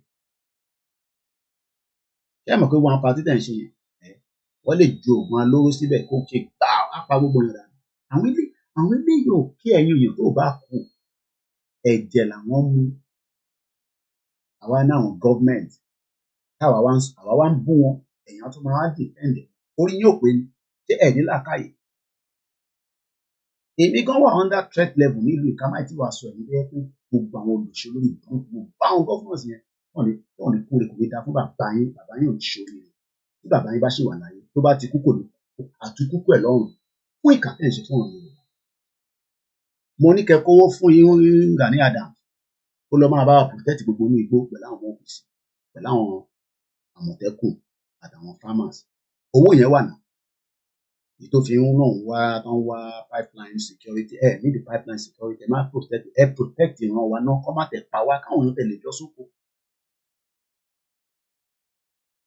Ẹ rò pé gómìnà lówó yẹn kí Sanwó-Olú máa náà wọ̀n lówó lọ́wọ́ lórí burúkú olùṣí ọmọ àlè bomb bastard olùṣí point to finger ambode dẹ́ sọ pé ó ní kòkòrò tó ń jẹ́ lórí ìkànnì Ọlọ́run dẹ̀ máa ṣèdájọ́ gbogbo yín àwọ̀ ní tó kọ́lọ̀ ń ṣèdájọ́ yín a máa jọ ṣèdájọ́ ara wa ó kù díẹ̀ ẹ láwọn ọmọ ọ̀tá wèrè ní gbogbo wa wèrè ló máa jẹ́ gbogbo wa báwo kí ló dé tẹ́ ṣe fẹ́ kó dé stage káwọn Yorùbá sí Yorùbá máa tàbọn fúnra wọn ká máa para wa nínú Lagos State ẹ rò pé lè dé Lagos State mọ́ mo máa wo gbogbo structure yìí pé ṣé ẹ rò pé lè dé Lagos State ṣé ẹ rò pé lè mú Lagos State dání pẹ̀lú gbogbo àwọn jàǹdùkú tẹ́lẹ̀ kó dání sẹ́yìn ó máa wà bloody ni bloody gidi kò sẹ́ onílé ò ní wọlé mọ́ èrò máa sá lọ ẹ̀ tó bẹ́ẹ̀ ni mo sọ but do we need that that is the question kí ló dé tá a lè jókòó kájọ sọ ẹ rò pé ní ẹ̀yin lẹ́wà in charge ẹ má kí n lọ too far because ẹkọ dàbí pé ṣọtà ọjọ́ kò sórí social media ń dẹnu ní Lagos tí wọ́n ń jíyàn gbé ní ìjẹta ọ̀ṣánà ó ti di ìjẹta ní Long Bridge tí Boko Haram ń jíyàn gbé wọ́n sẹ́ni fídíò ẹ̀sìn eléyìí níjẹta lélẹ̀ ẹ̀yin tẹ́ ẹ̀ lè protect àwọn aráàlú ṣé Long Bridge yẹn wá jẹ́ bridge kan dáàrí ṣó jẹ́ bí River Niger Bridge kí ni kìlómítà Long Bridge tẹ́ ẹ̀ lè protect àwọn òun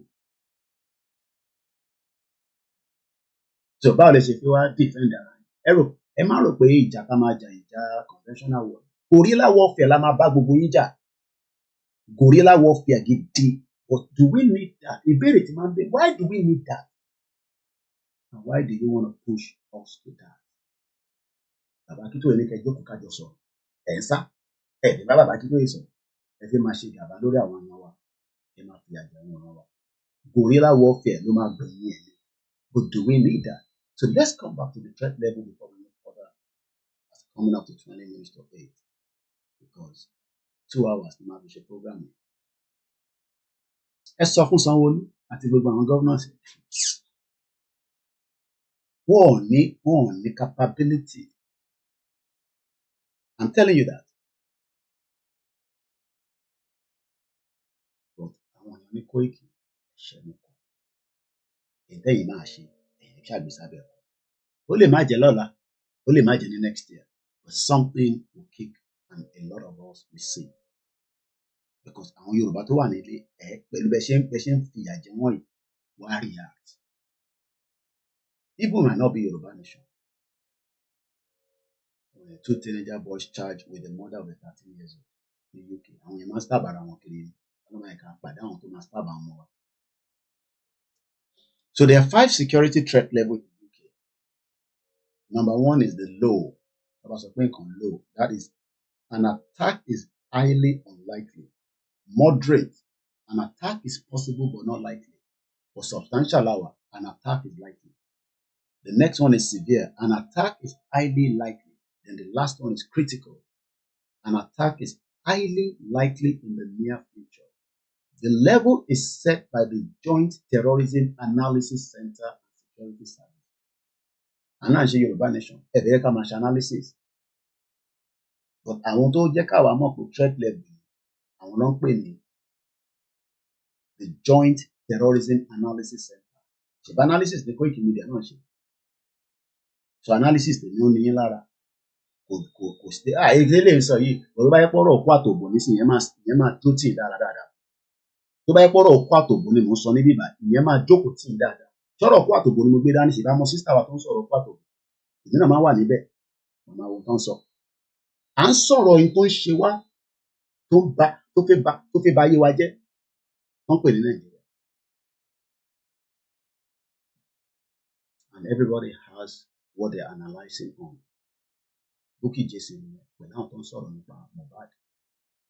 Àwọn kan máa sọ̀rọ̀ this, but in that one song, we're talking about the future of Yoruba people. Àwa gbé gbogbo ẹ̀ together ni. Ohun tó ń ṣe wá là ń sọ̀rọ̀ lé lórí.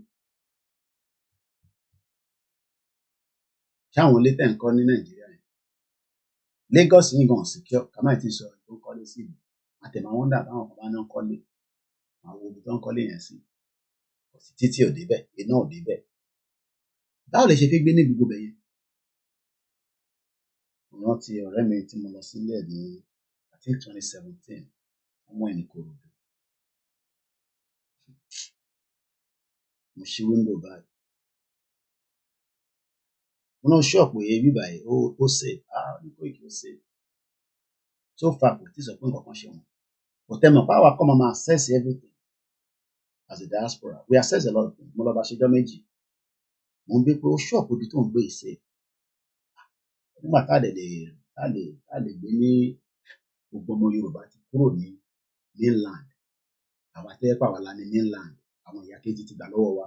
Àwa lá ní gbogbo bẹ̀yẹn. Àwọn ìwà ń push lọ sínú ọ̀nà Ìkòròdú. Wọ́n wọnú Ògbólóńtò. I mean, there's nothing wrong in that if the network and the transportation system works. The one thing that a lot of people don't understand is ìlú tó bá ti ní security lè ṣàṣeyọrí kankan níbẹ̀. Gbówó yìí kẹ́ sọ pé lọ́nà wọn gbà ṣàṣeyọrí. Ó bá máa ta pure water because omi tó ń tà fún wa yẹn àmọ́ whether it is a threat for us. Because gbogbo wọn àwọn jàǹbá àwọn tó fẹ́ ṣe jàǹbá gbogbo nǹkan ló máa lò. Ẹni tó fẹ́ ṣe jàǹbá gbogbo nǹkan ló máa lò. So that is just to take us through the terrorism threat level. Come back in a minute. Let's take a short break.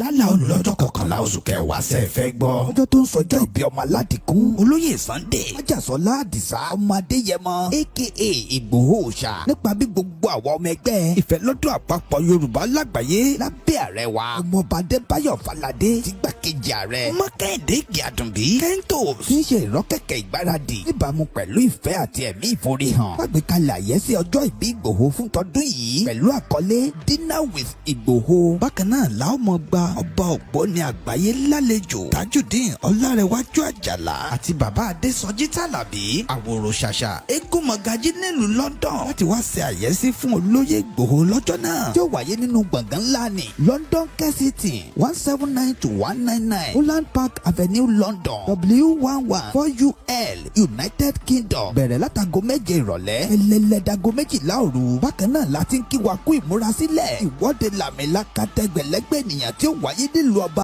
1 million rally in London lọ́jọ́ 12 oṣù kẹwàá ó jẹ́ ọjọ́ kejì dínà pẹ̀lú Ìgbòho léyìí Tọ́láyọmí Kóìkì àti bàbá wa Gbẹ̀du ọmọ ṣàkóso ẹ̀ lọ́ọ̀kan ọ̀jọ̀kan àwọn àlàkalẹ̀ ìrọ̀rùn. Bàbá ṣe máa fi ọkọ̀ àjàgbé ńlá ní London route bus gbé àwọn àgbààgbà àti àwọn abarapá gbogbo láti BBC in Oxford Street títí tí ìwọ́de ó fi parí sí Paris Trafalgar Square tó bá wá di ọjọ́ 13 ọjọ́ kẹtàdínà pẹ̀lú Ìgbòho láwọn máa ṣàbẹ̀wò lọ sí ìlú Manchester gan fún ẹ̀kúnrẹ́rẹ́ àlàyé síwájú sí i tàbí láti dá sí ètò ìfọlọ́ntìrìlì ẹ lè pè tàbí kẹ́ WhatsApp Ọláyọmí Kóìkì lórí +447 594 050 979 Kéde Ìjàdùbí lórí +447 570 320 030 Ṣọlá kò gbúdọ̀ kú lórí +353 863 375 537. Bákan náà ní ẹ lè kàn sí Tóyìn Ọláoyè lórí +447 896 018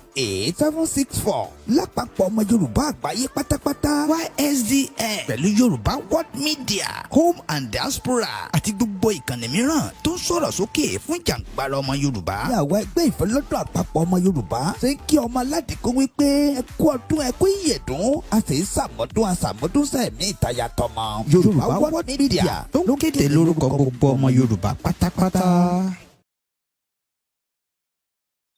Mokiwa, and welcome back to the program. On the screen again, because of the topic that we are treating this week, and that topic is week 16. Our country shall be a land of enterprise and plentiful jobs. Kí ló dé tí kò síṣẹ́ ní Nigeria lẹ́nu? Why have job opportunities continue to decline? Kí lẹ rò pé ó ń fà?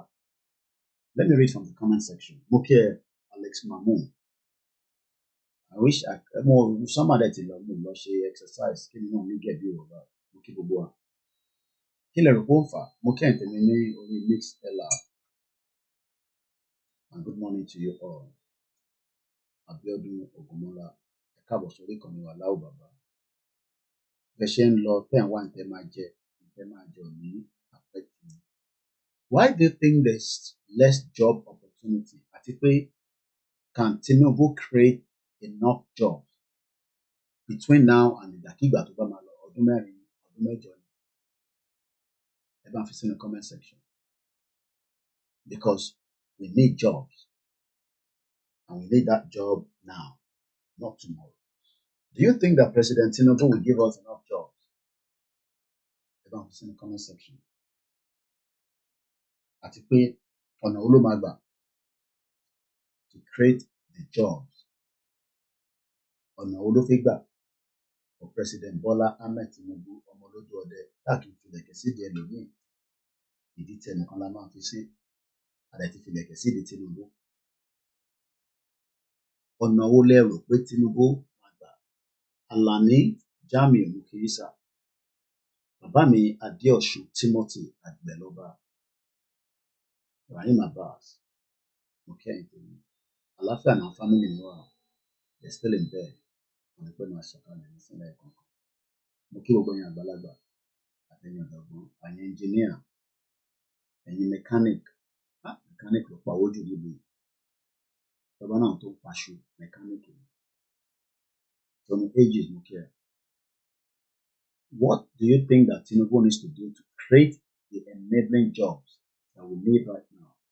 Mo kí bàbá mi Lukman Ọláìdé Yorùbá nìyí. Tìyámi Fẹ́mi Adéyẹmí brother mi dáadáa. Mo kí gbogbo ẹ̀yin tẹ́ ń bẹ ní countries ọ̀tọ̀ọ̀tọ̀ olúkálùkù wa wà.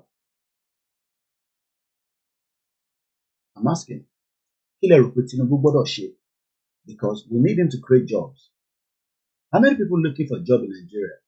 Ẹjọ́ wà lórí program nísìnyí. Are you one Nigerian that is looking for a job? Àbí gbogbo ala níṣẹ́ lọ́wọ́? Ìwé àwa nísìn self-employed. How many people are looking for jobs? Does everybody have a job, whether full-time, part-time? Àti pé, how long have you held this job? Èèyàn mélòó ló níṣẹ́ lọ́wọ́? Ìlú tí kò bá create iṣẹ́, jẹ́rí gbogbo àwa tí à ń believe pé nothing is going to happen, kò máa dá wàhálà lẹ̀ lọ́jọ́ iwájú. Because àwọn tó ṣiṣẹ́ yẹn tẹ̀ ń rí London Bridge, tá à ń pè ní àwọn ọmọ ọ̀ta, àwọn kìnìkan àtàwọn tó ń bẹ ní North. No factories and private companies. All right, so let's look at the headline of what I put out on Google. Mo kí gbogbo ẹ̀yin tẹ́ ń wò wá ní Kogi àti Kwara, àtẹ̀yin tẹ́ ń gbọ́ mi ní Abuja àti ní Sokoto àti gbogbo ibi tí ẹ ti ń gbọ́ mi ní Africa títí dé Gambia, Sierra Leone, Cote d'Ivoire, níbi táwọn Yorùbá ti ń struggle láti lè rí nǹkan fi sí ẹnu. Wọ́n ní iṣẹ́ lóògùn ìṣẹ́, ẹni kò ṣiṣẹ́ á máa jalè. Ṣé nǹkan tó ń ṣẹlẹ̀ nísìnyí nìyẹn? Àbí gbogbo yẹn ló máa di skit maker, ṣáà máa ṣe skit máa dẹ́rìn pa wá, kẹ́ máa fi nǹkan kan tẹ̀ nísàlẹ̀. Ọ̀sìn ni wọ́n bá àwọn skit maker yẹn bọ́ ṣe ń lówó tó yẹn bóyá èmi lẹ́nu mò ń rò bẹ́ẹ̀. I don't know. Nigeria manufacturing sector statistics. So these are what came out after typing that into the Google search engine. In 2024 February, manufacturing and others suffers as economy slows to 3-year low. That was this year, not last year. Punch newspaper. Brooklyn, Nigeria industries without smokestacks are delivering better economic opportunities than traditional sectors. Business Nigeria, and that was last year. This one as well, last year, October 2023. Job losses in Nigeria's manufacturer sector spiked to 3 years high. That means in last year, one job losses. Ta ló mọ̀ tán pè ní job losses? Ẹni tó ń ṣiṣẹ́ tẹ́lẹ̀, ó di pé ó débi iṣẹ́ ọ̀sán tó wò. And I know how they will tell you those things because you don't need any service, NLC to compromise. Ajero to compromise. So they're not having you anymore. Imagine getting to work and they're telling you, Mr. Koiki, you need the service anymore. And they're not going to pay you off for that. How many of you know somebody that has lost a job in Nigeria in the last 1 year? In the comment section. Do you know somebody? Or have you heard about somebody? Small scale business.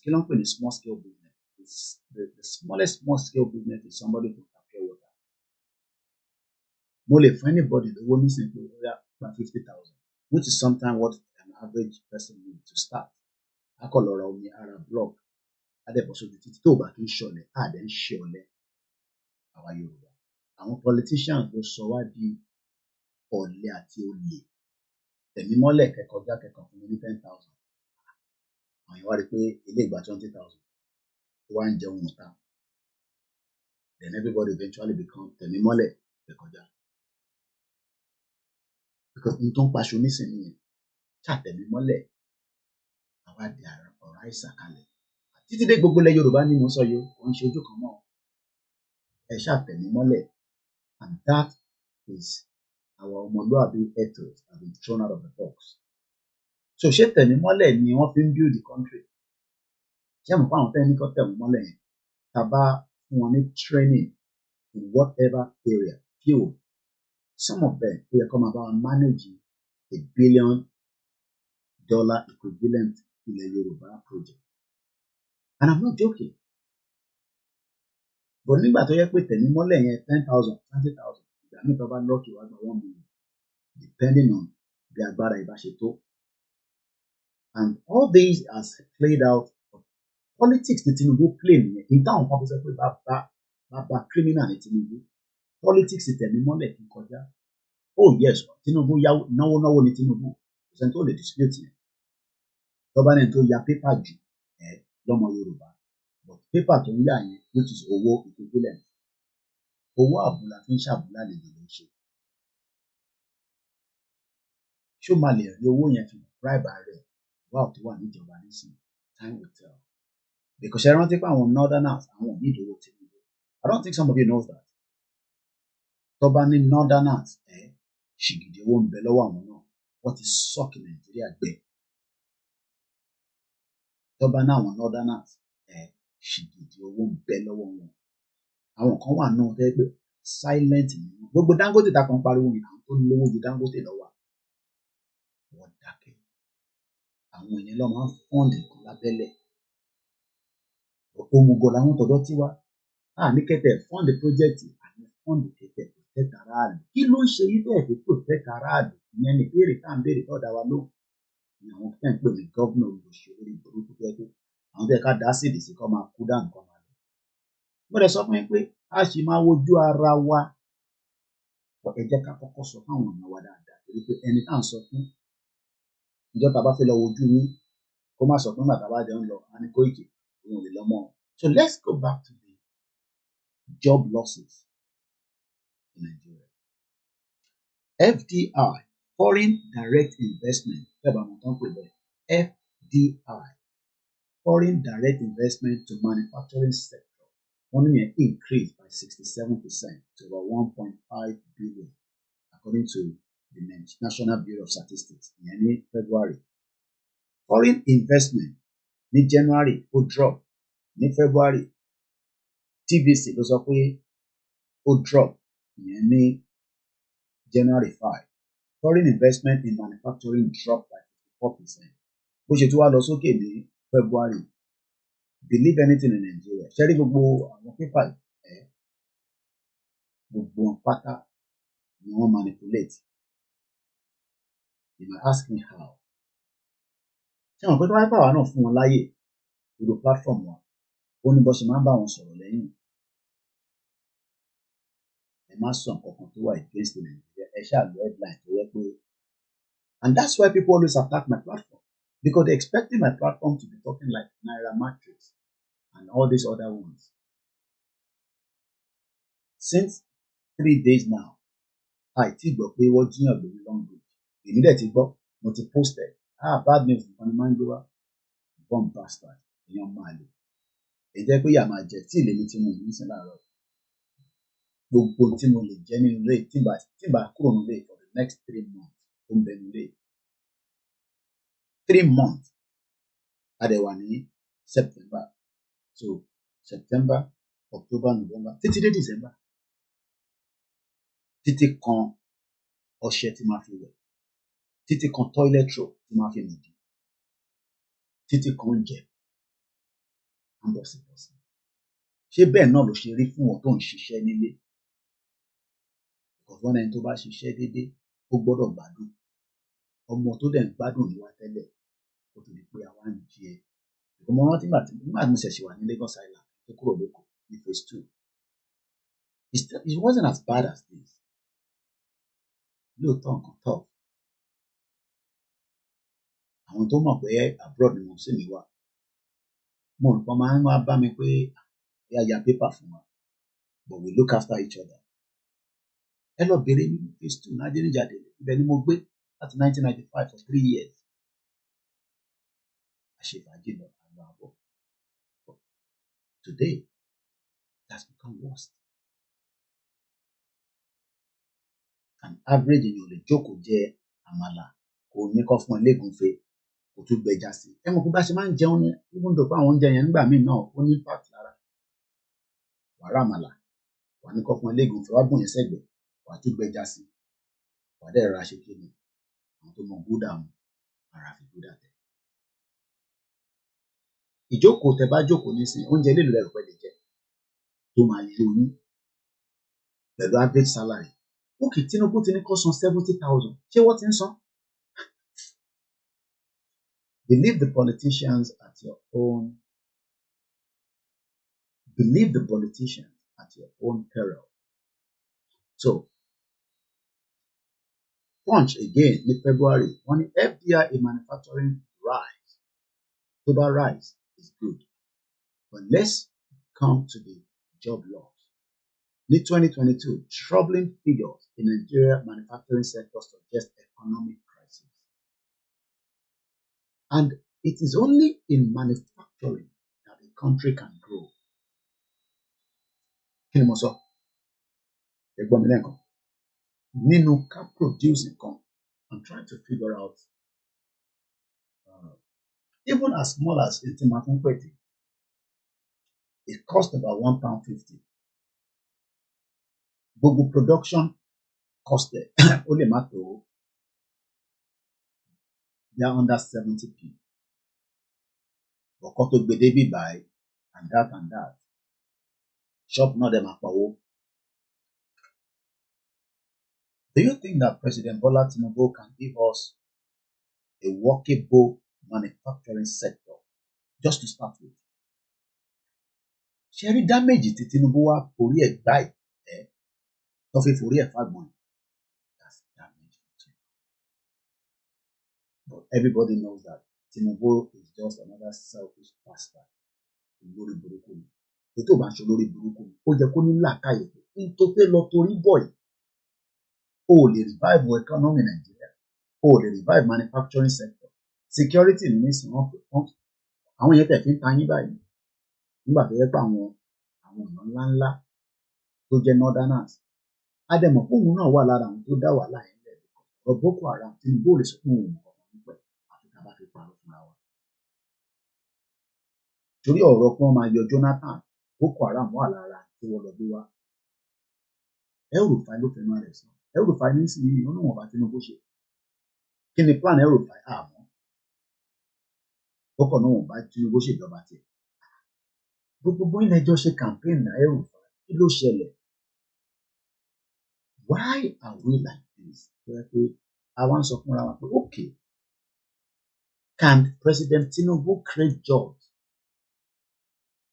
But for him to create jobs, you need the FDI, foreign direct investment, to come into Nigeria.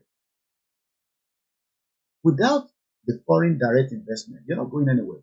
So I was telling you about something yesterday, and I want to show you that in a minute. I'm going to bring my screen out and then get to my Facebook and pick that and come back out again. Àkọ́kọ́ tẹ́ máa darapọ̀ mọ́ mi. Bá mi pàdé rí. Èmi náà ń pè ní Koiki Media. Tí gbogbo ọmọ sọ lálẹ́ ní Koiki.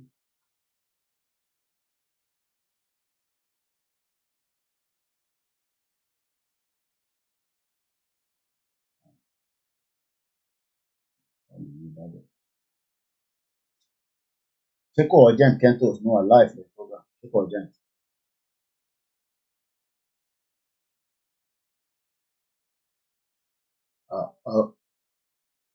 Okay, mo send ẹ̀ sínú email yìí mo ti send ẹ̀ sí.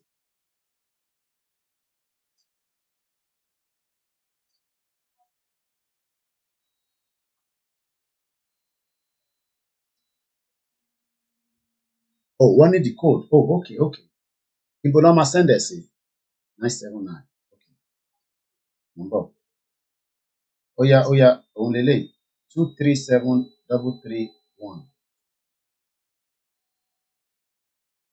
1.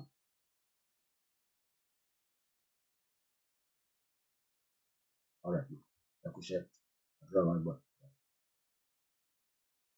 Àràṣẹ́ nìyẹn nísìn. I don't know whether you can still hear me on the Twitter space. Please just indicate because I received a call now.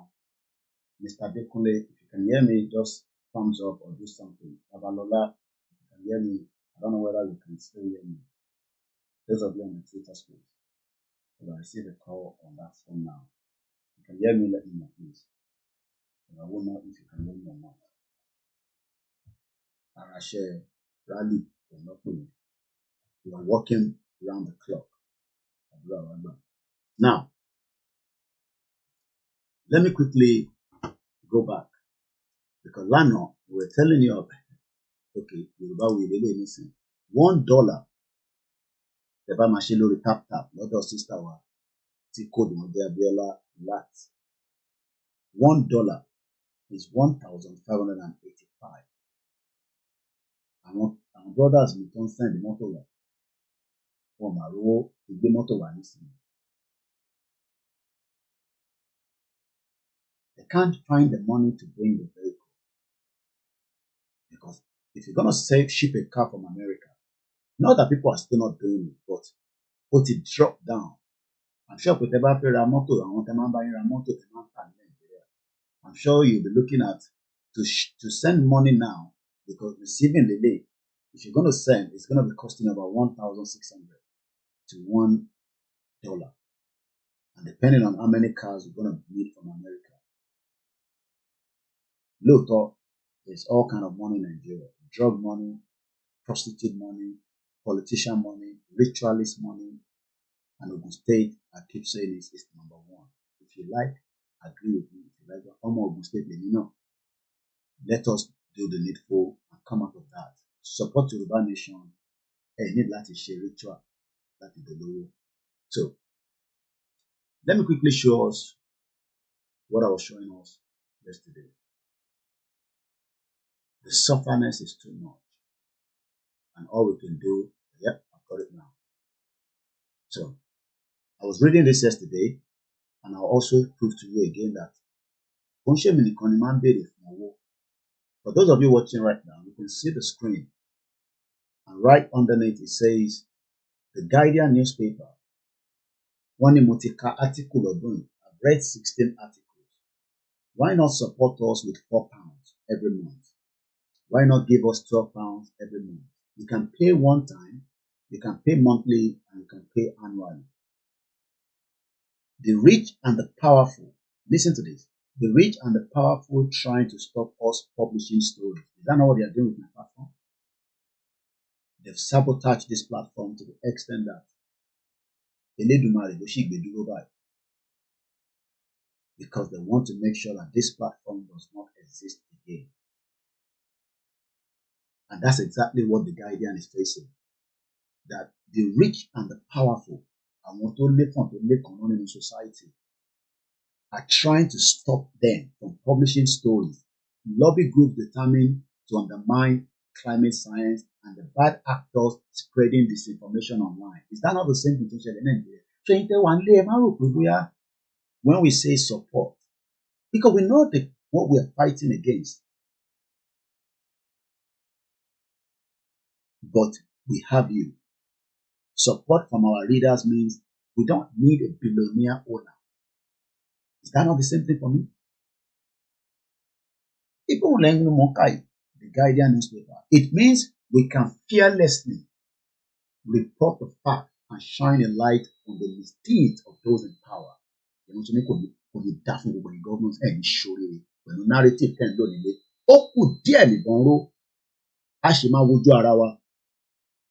It could be next year, it could be 2 years from now, it could be 3 years from now, or could it exist for too long?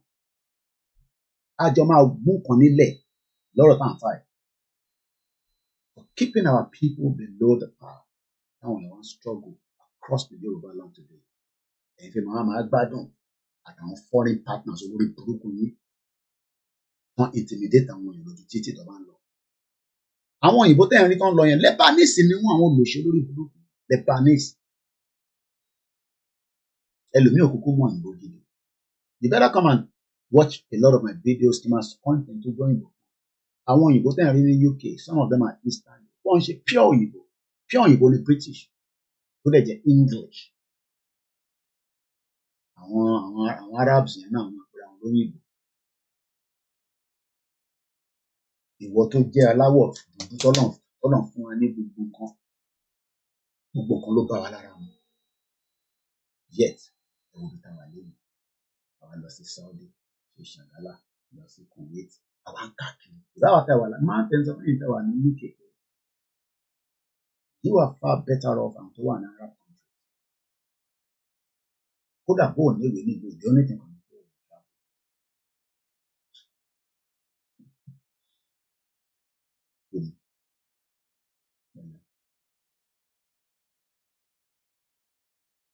The only thing kan ní pé n tó ní ìwé ò lè travel.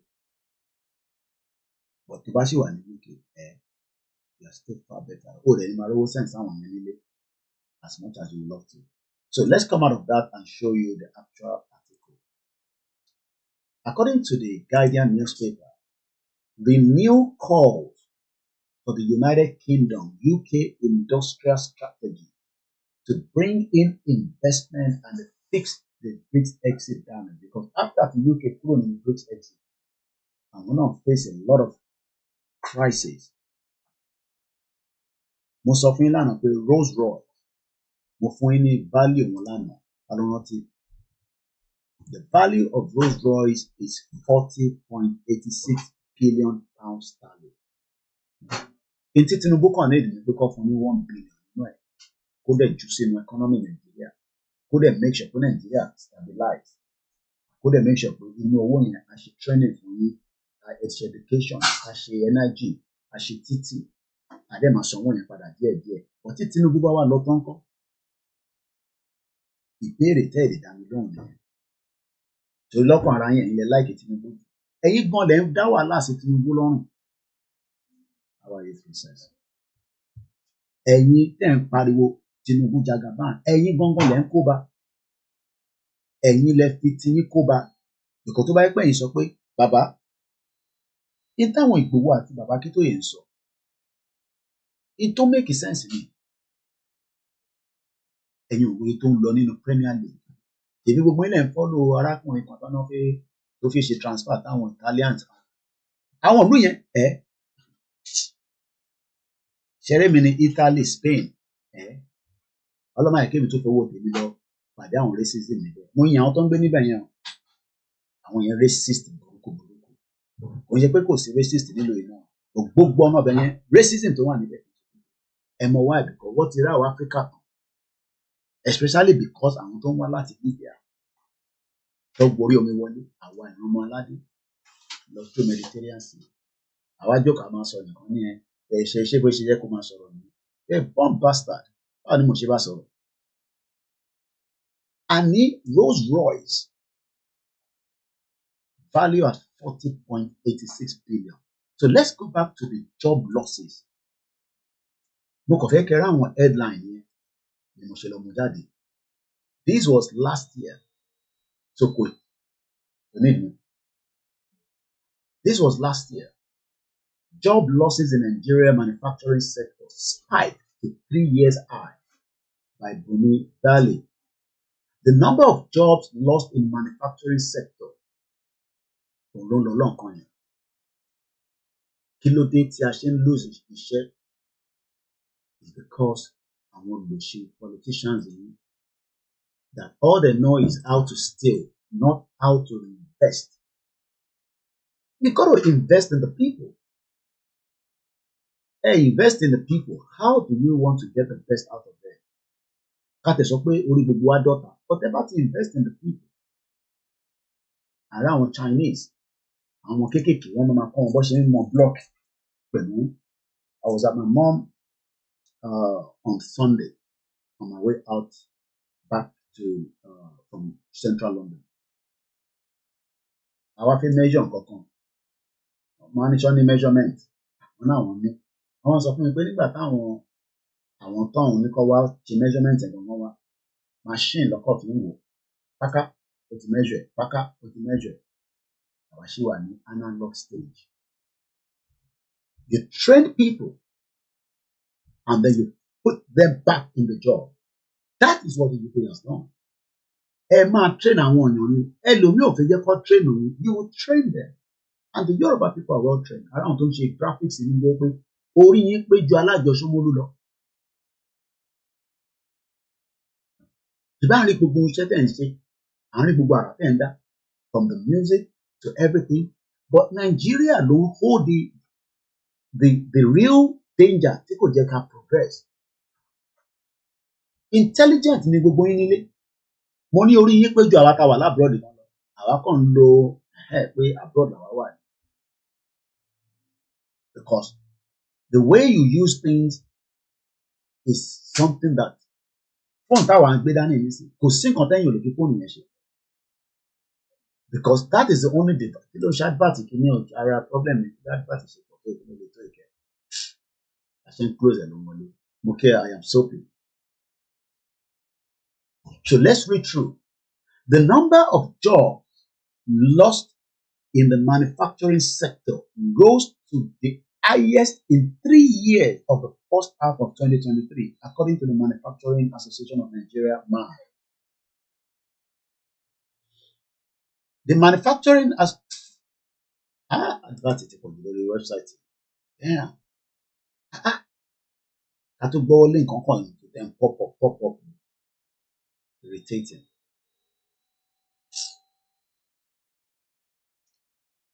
In the Manufacturing Association of Nigeria latest half-yearly review report, the number increased by 108.7% to 3,561 in Q1.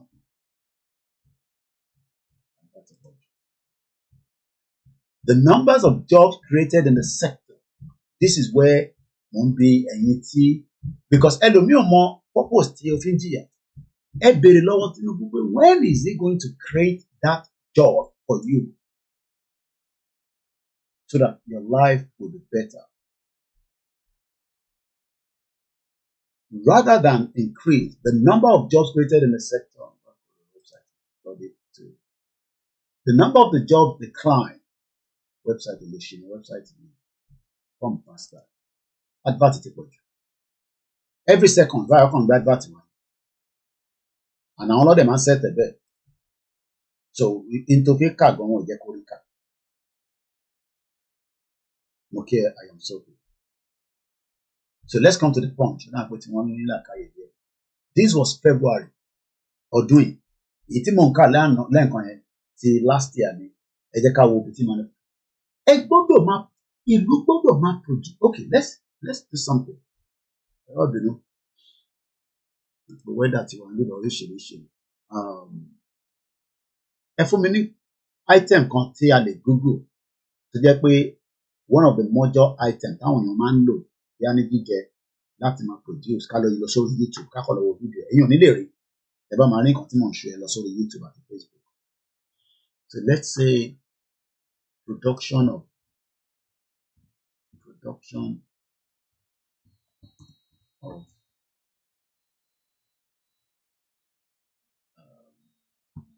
I'm just trying to see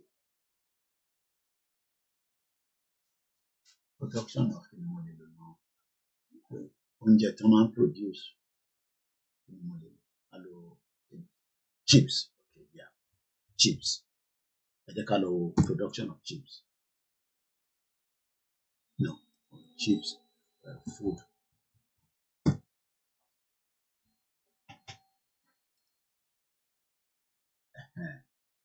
Ẹ jẹ́ ká lọ wo video. Ìlú tẹ́ ẹ̀ bá ti okay, how it is made inside a French potato chip factory. Building your online business? Online business kò ń ṣe fún Nàìjíríà kan sọ. Kò ń tó bá ń sọ fún online business. Ẹ jẹ́ ká tẹ̀ wo potato chips. Production of potato. Ṣé mo tán pè bẹ́ẹ̀? Mama. Oh, the Banji potato, please. I couldn't like practical, I will show you. So they can do. Ẹlòmíì ò mọ̀ tán pè bẹ́ẹ̀ ó kàn ń gbọ́ potato chip. Ó wọ́n bàjẹ́ ní Nàìjíríà. Wàá fi jẹ chicken.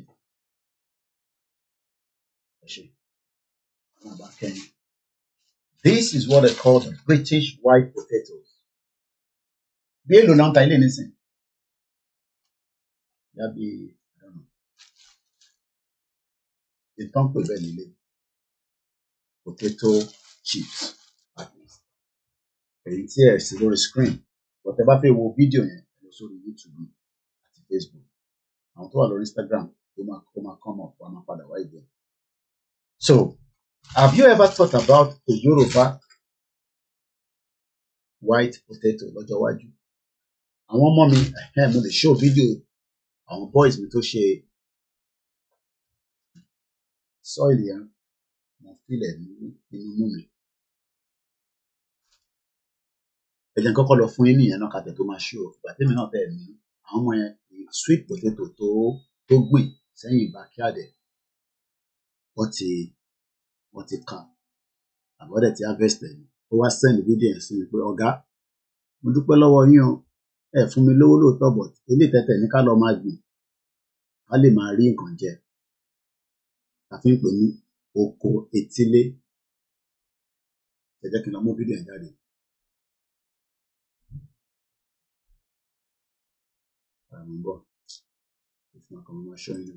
Let me find the video first. Mo kí gbogbo alẹ́ nǹkan sí. Àkọ́kọ́ tẹ́ máa darapọ̀ mọ́ wa ní iléeṣẹ́ ìlú ń pè ní Koiki Media. Ajìjàǹgbara fún àwọn ọmọ Yorùbá tí a fi ń bẹ̀rẹ̀ ẹ̀tọ́ wa. Sweet potato ni. Ó send the video, ó dúpẹ́ títí. Ó ní ọ̀gá, ṣẹ́rí lè tàtẹ̀ ṣe ọ̀pẹ̀jẹ̀ lọ sórí Facebook. Lábẹ́ ni wọ́n ti rí video yẹn. Sáàmì pé mo post ẹ̀ sórí YouTube ni. Wọ́n ṣe tán máa post ẹ̀. Ẹ wá ń fi àjẹ gbogbo wa.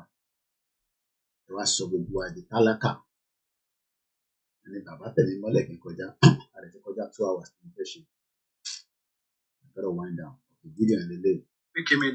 So let's now watch this. I'm gonna mute my mic. Ẹ jẹ́ àgbọ́ látọ̀dọ̀ àwọn ọmọ yín. Imagine this is just on a small scale. Tó bá jẹ́ pé wọ́n lọ ṣe ní big scale, Ṣẹ́gun ọ̀nà brother mi mo kí sunshine flower forever magic. Mass bí mo kí ẹ mo ṣe rí bàbá mi wà rí ìṣúná ẹ má bínú ẹ̀gbọ́n mi yẹn ní fàtókì. Mo wo screen látẹ̀kọ́ ni mo fojú pẹ́ nìkankan rẹ́. Gbogbo ẹ̀ tẹ́ ń lọ síbi iṣẹ́ náà èmi náà ti wà lẹ́nu iṣẹ́. Iṣẹ́ kan lẹ̀mí náà ṣe Ọlọ́run àfi àbọ̀ ẹ̀ àti ìṣọ́ ẹ̀. Mo dúpẹ́ lọ́wọ́ yín ẹ̀gbọ́n mi Ṣẹ́gun ọ̀nà. Àti raise 160 pounds toward the flag. Àdẹ̀mí náírà náà but a lè transfer náírà wa a máa lò fún cargo ni. So tàbálẹ̀ tó dúró máa ràn wá lọ́wọ́ ká lè produce. So now ẹ jẹ́ kí n mute mic mi ká gbọ́ iléeṣẹ́ Koiki Media àwọn ọmọ yín nílé ẹ wá dúró potato. Ẹ ṣáà rí ìgbà tí ọmọ yẹn máa ń ṣe farm project yẹn wọ́n tẹ̀ lójú ọ̀rọ̀ so ó ba a lot of our crops jẹ. Àdẹ̀ ní good irrigation gbogbo problem táwọn èèyàn wá ń fèsì nìyẹn. Kò lo fertilizer kankan organic lélẹ̀ irú nǹkan tó yẹ ká máa jẹ. Ẹ jẹ́ ká jọ gbọ́ fídíò yẹn mọ́ bọ̀. Ẹ lọ ṣe tíì kan sí i. Torí tíì kan kò ń tó àgbàlagbà bí méjì ló máa mu ìtọ̀ ló kọ̀ mọ́ máa yọ lára ni. Ó kí ògbà ìjọba ń lé o. Bringing the work closer to your doorstep. A kí gbogbo ẹ̀yin olólùfẹ́ Koiki Media. Èní ni on the 2nd oṣù kẹsàn-án ọdún ìyá 2024. A ní ká fi sweet potato tí a gbẹ̀ sí oko wa tí a lọ rí èní tí a lọ gbẹ́ nítorí pé fún ìgbà tí òjò yẹn ò ti rọ̀ dáadáa tí ò ti sí òjò wọ́n advice wa pé ká gbẹ́ so that ìmíì sì máa lè ta nídìí ẹ̀ tí òjò díẹ̀ bá rọ̀ sí so ìmíì tún máa ta tó tún máa ṣe kìíní ju eléyìí lọ tó tún máa wà òkè ju eléyìí lọ. Ìdí náà ni tí a fi lọ sí inú oko lénìí tí a lọ gbẹ́ potato náà so òní ta ní ká tó fi wọ̀nyí gẹ́gẹ́ bí a ṣe ti sọ tẹ́lẹ̀ pé bó bá ṣe ń lọ a máa fi wọ̀nyí ká ní pé òjò yẹn ti rọ̀ dáadáa ohun tí à ń sọ yẹn kì í ṣe nǹkan díẹ̀ ni àbámújáde ń bẹ̀ ní irú ọjọ́ ìní ṣùgbọ́n a sì dúpẹ́ lọ́wọ́ Elédùà tí ò tẹ̀ jẹ́ kí gbogbo làálàá wa kó já sí asán torí pé ọ̀pọ̀lọpọ̀ nǹkan la gbé sínú oko yẹn tí gbogbo ẹ̀ run síbẹ̀ tí ò sí nǹkan kan lẹ́yìn tomatoes ta ti rí díẹ̀ síta ti ilá ti àrílá dáadáa ṣùgbọ́n tomatoes yẹn díẹ̀ ṣàlárí àtàntì àti ẹ̀rí kankan bí ẹ̀mẹ́ta ọ̀tọ̀ọ̀tọ̀ la gbìn wọ́n la gbìn tomatoes àti ata but fortunate pé ìgbà tí ó sí òjò ohun tó dẹ̀ ń ṣẹlẹ̀ lọ́wọ́lọ́wọ́ àti ìrírí àgbọ́rú ẹ̀rí kí òjò ti pa sójú ọ̀run ká má tiẹ̀ rójò rárá. Ó ya gbogbo ẹ̀dá ènìyàn lẹ́nu, ó ya gbogbo wa lẹ́nu.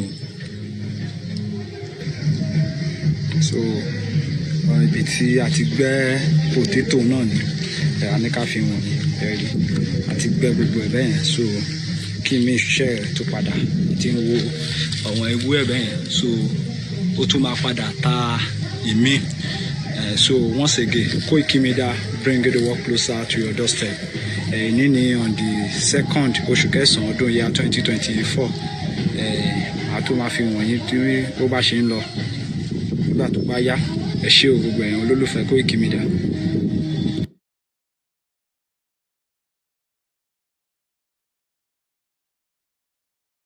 Now ṣe fẹ́ sọ fún mi pé àwọn èèyàn wá lazy. Mo ń béèrè ni o. Ṣé mọ̀ pé bí wọ́n ṣe sweet potato yìí tán, ó yẹ kí wọ́n kó lọ sí production nígbà táwọn bá ti yọ èyí táwọn lè jẹ. Wọ́n máa wá wé ẹ̀.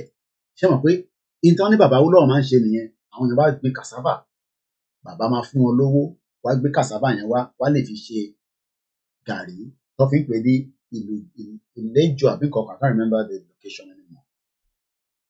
Bí nǹkan ta ṣe ń sọ fún ẹ̀yin èèyàn wa pé tí bàbá Akintoye ṣe ń sọ pé lọ́jọ́ iwájú lílẹ̀ ti wá o, it will be land of enterprise and plentiful jobs. Lazy. Kenya nísìn tí mo mọ̀ yìí. Most of Kenya ló ti ń ṣe tíì. Àwa náà tó bá yẹ pé Nàìjíríà ń ṣiṣẹ́. Port Harcourt, no, Plateau ló dà kan ní weather tí wọ́n lè fi gbin tea bags. Ẹ̀mọye tea bag táwọn mú nílùú in a yearly basis. Kò sẹ́ni kankan tó jẹ́ ọ̀lẹ. But tẹ̀mí mọ́lẹ̀ kí n kọjá. We can't live in that kind of society. Ṣẹ́gun ọ̀nà ni irrigation system is needed for Nigeria has failed miserably. Ẹgbọ́n tó sọ pé kò sójò. But fún àtà lówó tó máa fi pọ́ǹpù omi. Kò sí generator, kò sí nǹkan kan. Kò sí iná. So eventually we lost a lot of crops. And that is just one person. Ẹ wá imagine replication and replication. Ẹ jẹ́ ká wá lọ wo báwọn ti France ṣe ń ṣe. Táwọn àgbẹ̀ wọn fi ń dolówó. And this is what we are saying. Mr. Wariji Noduni, the road network are bad for farm produce for transportation. Because bí àgbẹ̀ yìí bá ṣe tán nísìn, kó tó dé shelf store tàti máa rà. A lot of things are. So there's a lot. And this is 2.5 kg. Nínú ẹ̀ a ṣe mashed potato. Òun ni ìyá ẹ̀ máa ń lò fún jù. Níjọ́ Sunday tàbá máa ṣe roast dinner. Wọ́n máa mash ẹ̀. Because oní díndín wà, ìyẹn wọ́n ti bá wa slice ẹ̀. Kọ́ gbé sínú. Fámà ló yẹ kó lówó jù ní Nàìjíríà. Ẹ wá wo ohun táwọn Fúlàní ṣe fún wa. Àwọn máa wá jókòó sí bíbá. Èbú yẹn lẹ́yìn wá rí. Ẹ rí the bad thing táwọn governors wọ́n ṣe. Ṣé jẹ́ ká gbọ́ production and I'm gonna wind down because I don't have the strength for 3 hours. Mo lè ti ṣe 2 hours 7 minutes. So ẹ jẹ́ ká gbọ́ the last video. And then we will then complete it. The party lane, we will always come back. So this video does not belong to me. In case tó bá padà yọ, mo kí Pastor Adetokunbo. Mo kí ẹ̀yin tí Ọlọ́run fi àdúrà kẹ́.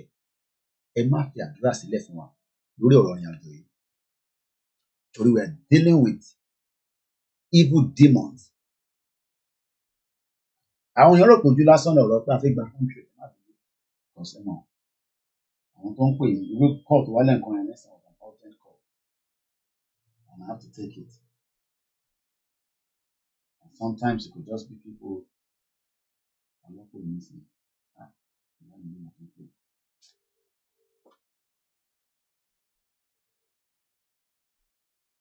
Hello, ẹni sùúrù tó mọ aláì ní yọkùrù ní síkà nínú ǹbọ.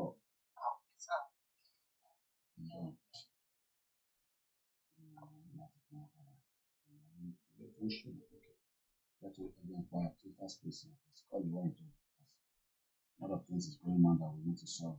Not that we need to solve.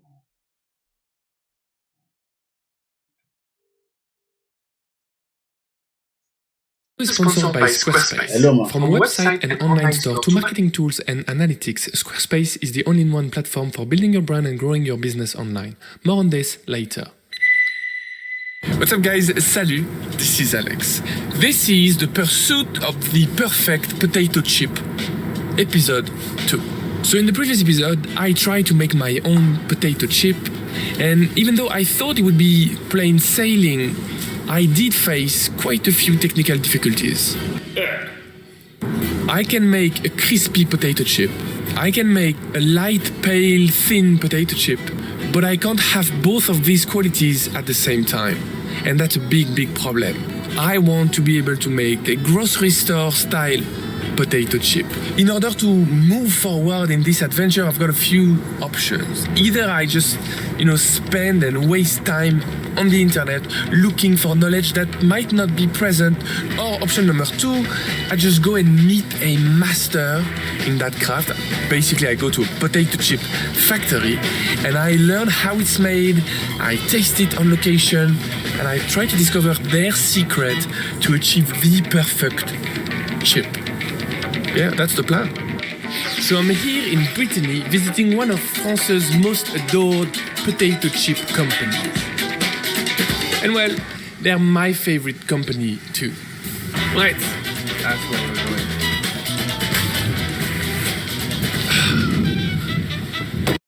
going. Building your online business?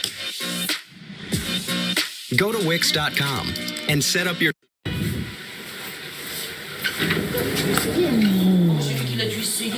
That's how... Interfering why? Only one pè ní the production of potato chips. And this will be the final video that will come out. We will start finishing the program this morning. Nigeria is a risk for us. I'm going to actually go about Mukaila. Brother mi Idris Abimbola, salamu alaikum fún gbogbo yín àfáà mi. Láì ká pẹ́ sínú Nàìjíríà mọ́. Ọ̀rẹ́bọ̀ Koiki kí la máa wá ṣe báyìí. Ìta máa ṣe ni pé ká prepare for crisis. That's all. Ó dẹ̀ máa wáyé. But a gbọ́dọ̀ ṣàlàyé fún yín. Èyí tó fẹ́ mú crisis wá, ó fẹ́ bí Yorùbá nation. Tá a bá ṣe crisis ká wà nígbà ká rojọ́ títí di another 10 years. Kò sí nǹkan kan tó ń pè ní country. Crisis la máa padà ṣe.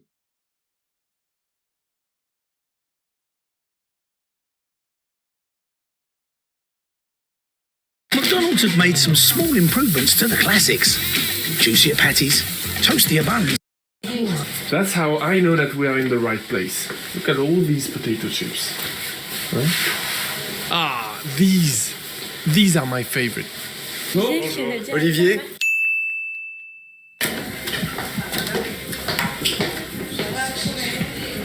So as I'm suiting up, I can feel the excitement growing. I'm genuinely interested to discover their secrets. How the hell do they make a potato chip crispy without turning it brown? C'est parti. I want to.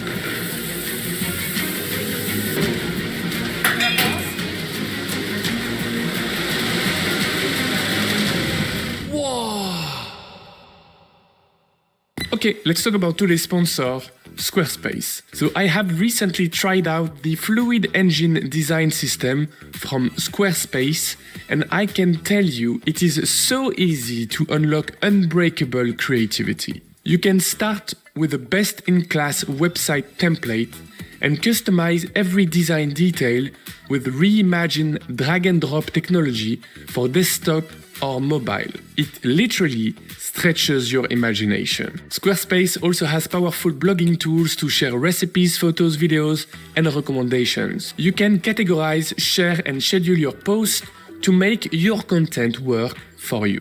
And last but not least, Squarespace has the tools you need to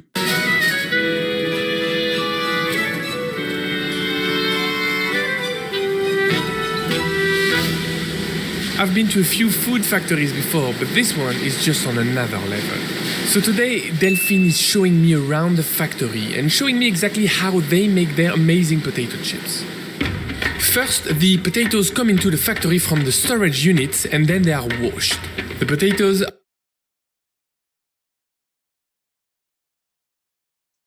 you can see the production. And now, ṣé mi náà ní plantain crepe nínú ilé mi or this kind of chip? Ó lè má jẹ́ the same brand. Let me show you. Ẹjọ́ kò sínú Nàìjíríà kẹ́ ní ẹ̀fẹ́ Nàìjíríà.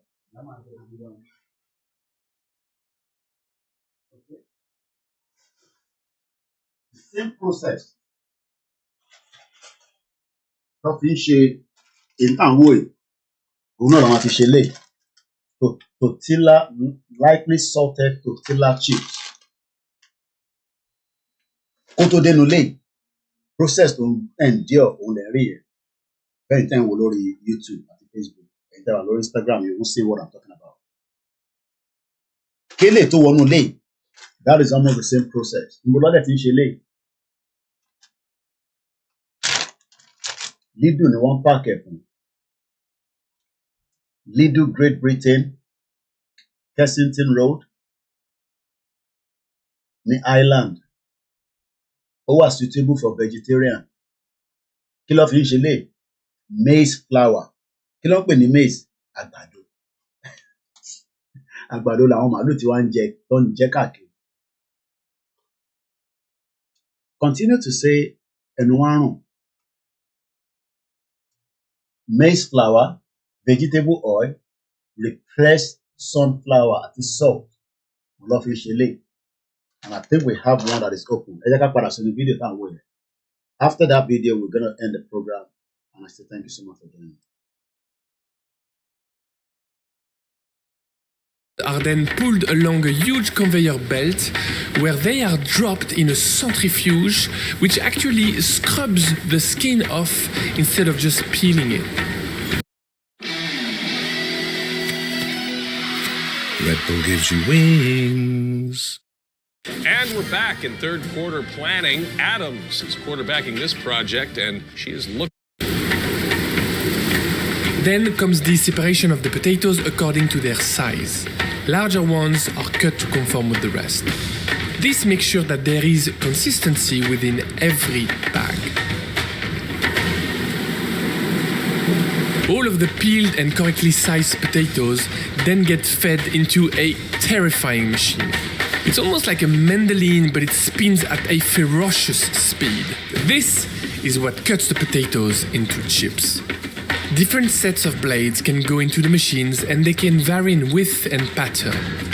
Some of them are thinner and flatter, and others, like this one, are for crinkle cut.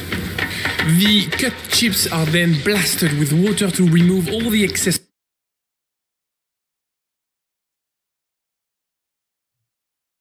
Tí Tinubu gbọ́dọ̀ ṣe fún ilé. Tí President Tinubu ò bá ti lè gbé wa dé bíbá, ká forget nípa Nàìjíríà.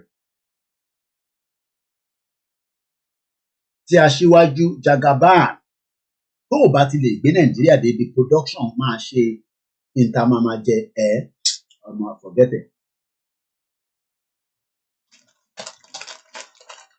Ohun ẹnu mi, ẹ fi jẹ́ ń bẹ̀. Bọ̀. Ó máa ń bá ṣọ́ọ̀ṣì náà wá. Ọlọ́run bí a ní ṣọ́ọ̀ṣì yẹn nílé. Ní tó ń jẹ́ ká máa ná nìyẹn. Tòmá tí gbogbo eléyìí sílẹ̀ máa bọ̀ Nàìjíríà. Nàìjíríà tí bá fẹ́ wá. Nàìjíríà tó bá ti fẹ́ dàrú lèmi fẹ́ padà sí. Èmi wá jókòó sínú Nàìjíríà tí ìyà ń jẹ gbogbo wa. Tí mo máa ní tẹ̀mí mọ́lẹ̀ kí n kọjá intimidation. Nàìjíríà tá a bá ti wà ní crisis lèmi máa padà wálé fún. Torí mo ní fi eléyìí sílẹ̀ tí mo ti jẹ broad bread chocolate nìyẹn. Màá fi gbogbo yẹn sílẹ̀ màá wá jókòó sí Nàìjíríà. Ẹ wo bó ṣe ń produce ẹ̀ ó kọ̀ wá ọ̀fọ́tílẹ̀ pé mo mọ̀ tán kámẹ́rà sẹ́yìn kẹ́kẹ́rẹ́ wọ́n lè lọ́wọ́ lórí YouTube. Ṣé ká wo díẹ̀ sí i? Àbí ó ti yé yín bẹ́ẹ̀ àbí kò tí ì yé yín? Mo kí gbogbo ẹ̀yin olólùfẹ́ Koiki Media. Ẹ jẹ́ ká wo díẹ̀ sí ká tó máa lọ. Of starch that would make them stick together.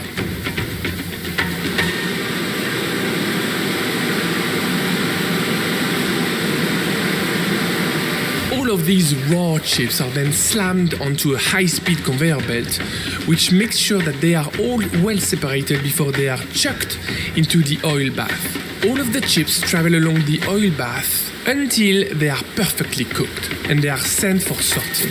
This is called continuous frying.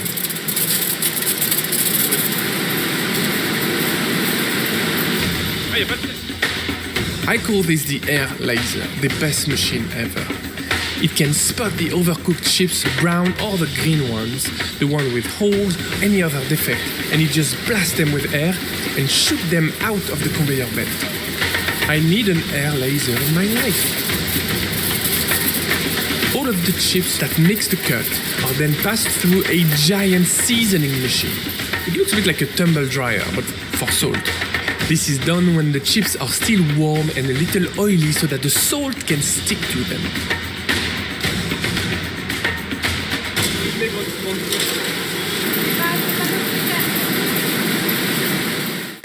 They are then collected and put through the bagging machines.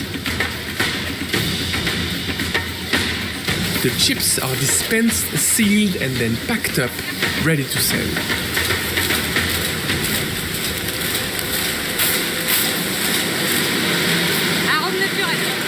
C'est bon, hein?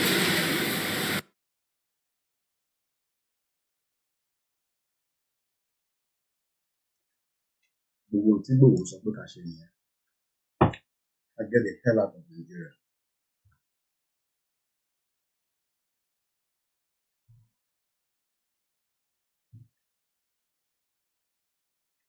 Mr. Sholani, it will amaze you that people are enjoying in Nigeria.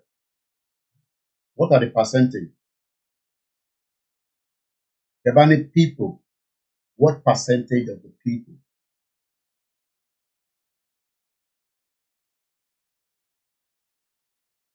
As of how we enjoy in Nigeria, àwọn Don Jazzy enjoy now. Eniola Badmus enjoy.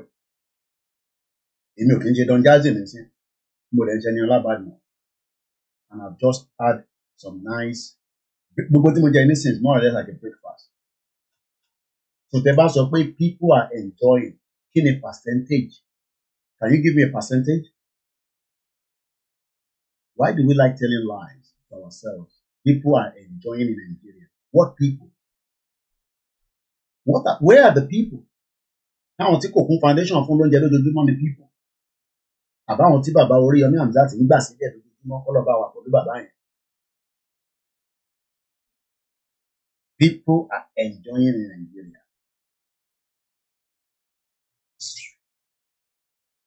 We live in a denial situation. Because there's a way people would then be listening to what are the percentage of the people. Ìlú tí kò sí middle class mọ́. Àbí àwọn pé kò sí middle class ní Nàìjíríà mọ́. And the people are enjoying.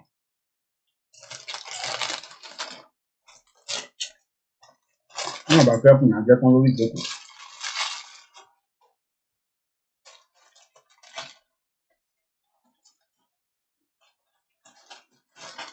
Nígbà yẹn people èèyàn ni wọ́n náà enjoy pé rọ́là pa.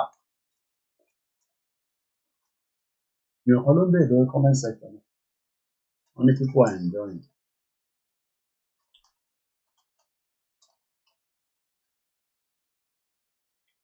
No problem. What did I enjoy? No problem. No problem. Ọba tí máa múnú eléyìí nìyẹn, eléyìí ò ṣe mu mọ́ nísìn. Ọmọ tí ń mu cold drink. Díẹ̀ ni wọ́n tropical. So mo kí gbogbo alẹ́ nǹkan sí pé that is how far we can go this morning. Àpàdé later lọ́sàn-án. Oníbọ̀dọ̀ àwọn kan tí mo fẹ́ gbé wá kọ́ wá bá wa sọ̀rọ̀ nípa documentary kan tó ṣe. Ọmọ wa bá wa sọ̀rọ̀ lórí fóònù. So bí a later lọ́sàn-án.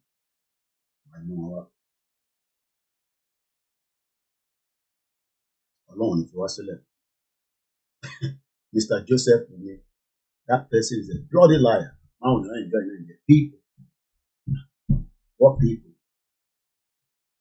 People.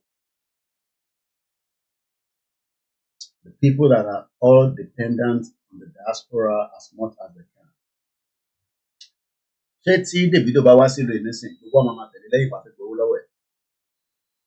Bóyá nǹkan tí Davido bá jáde lọ sóṣòdì báyìí ní tí wọ́n ní jẹ́ kó kọjá àti kó ya pépà.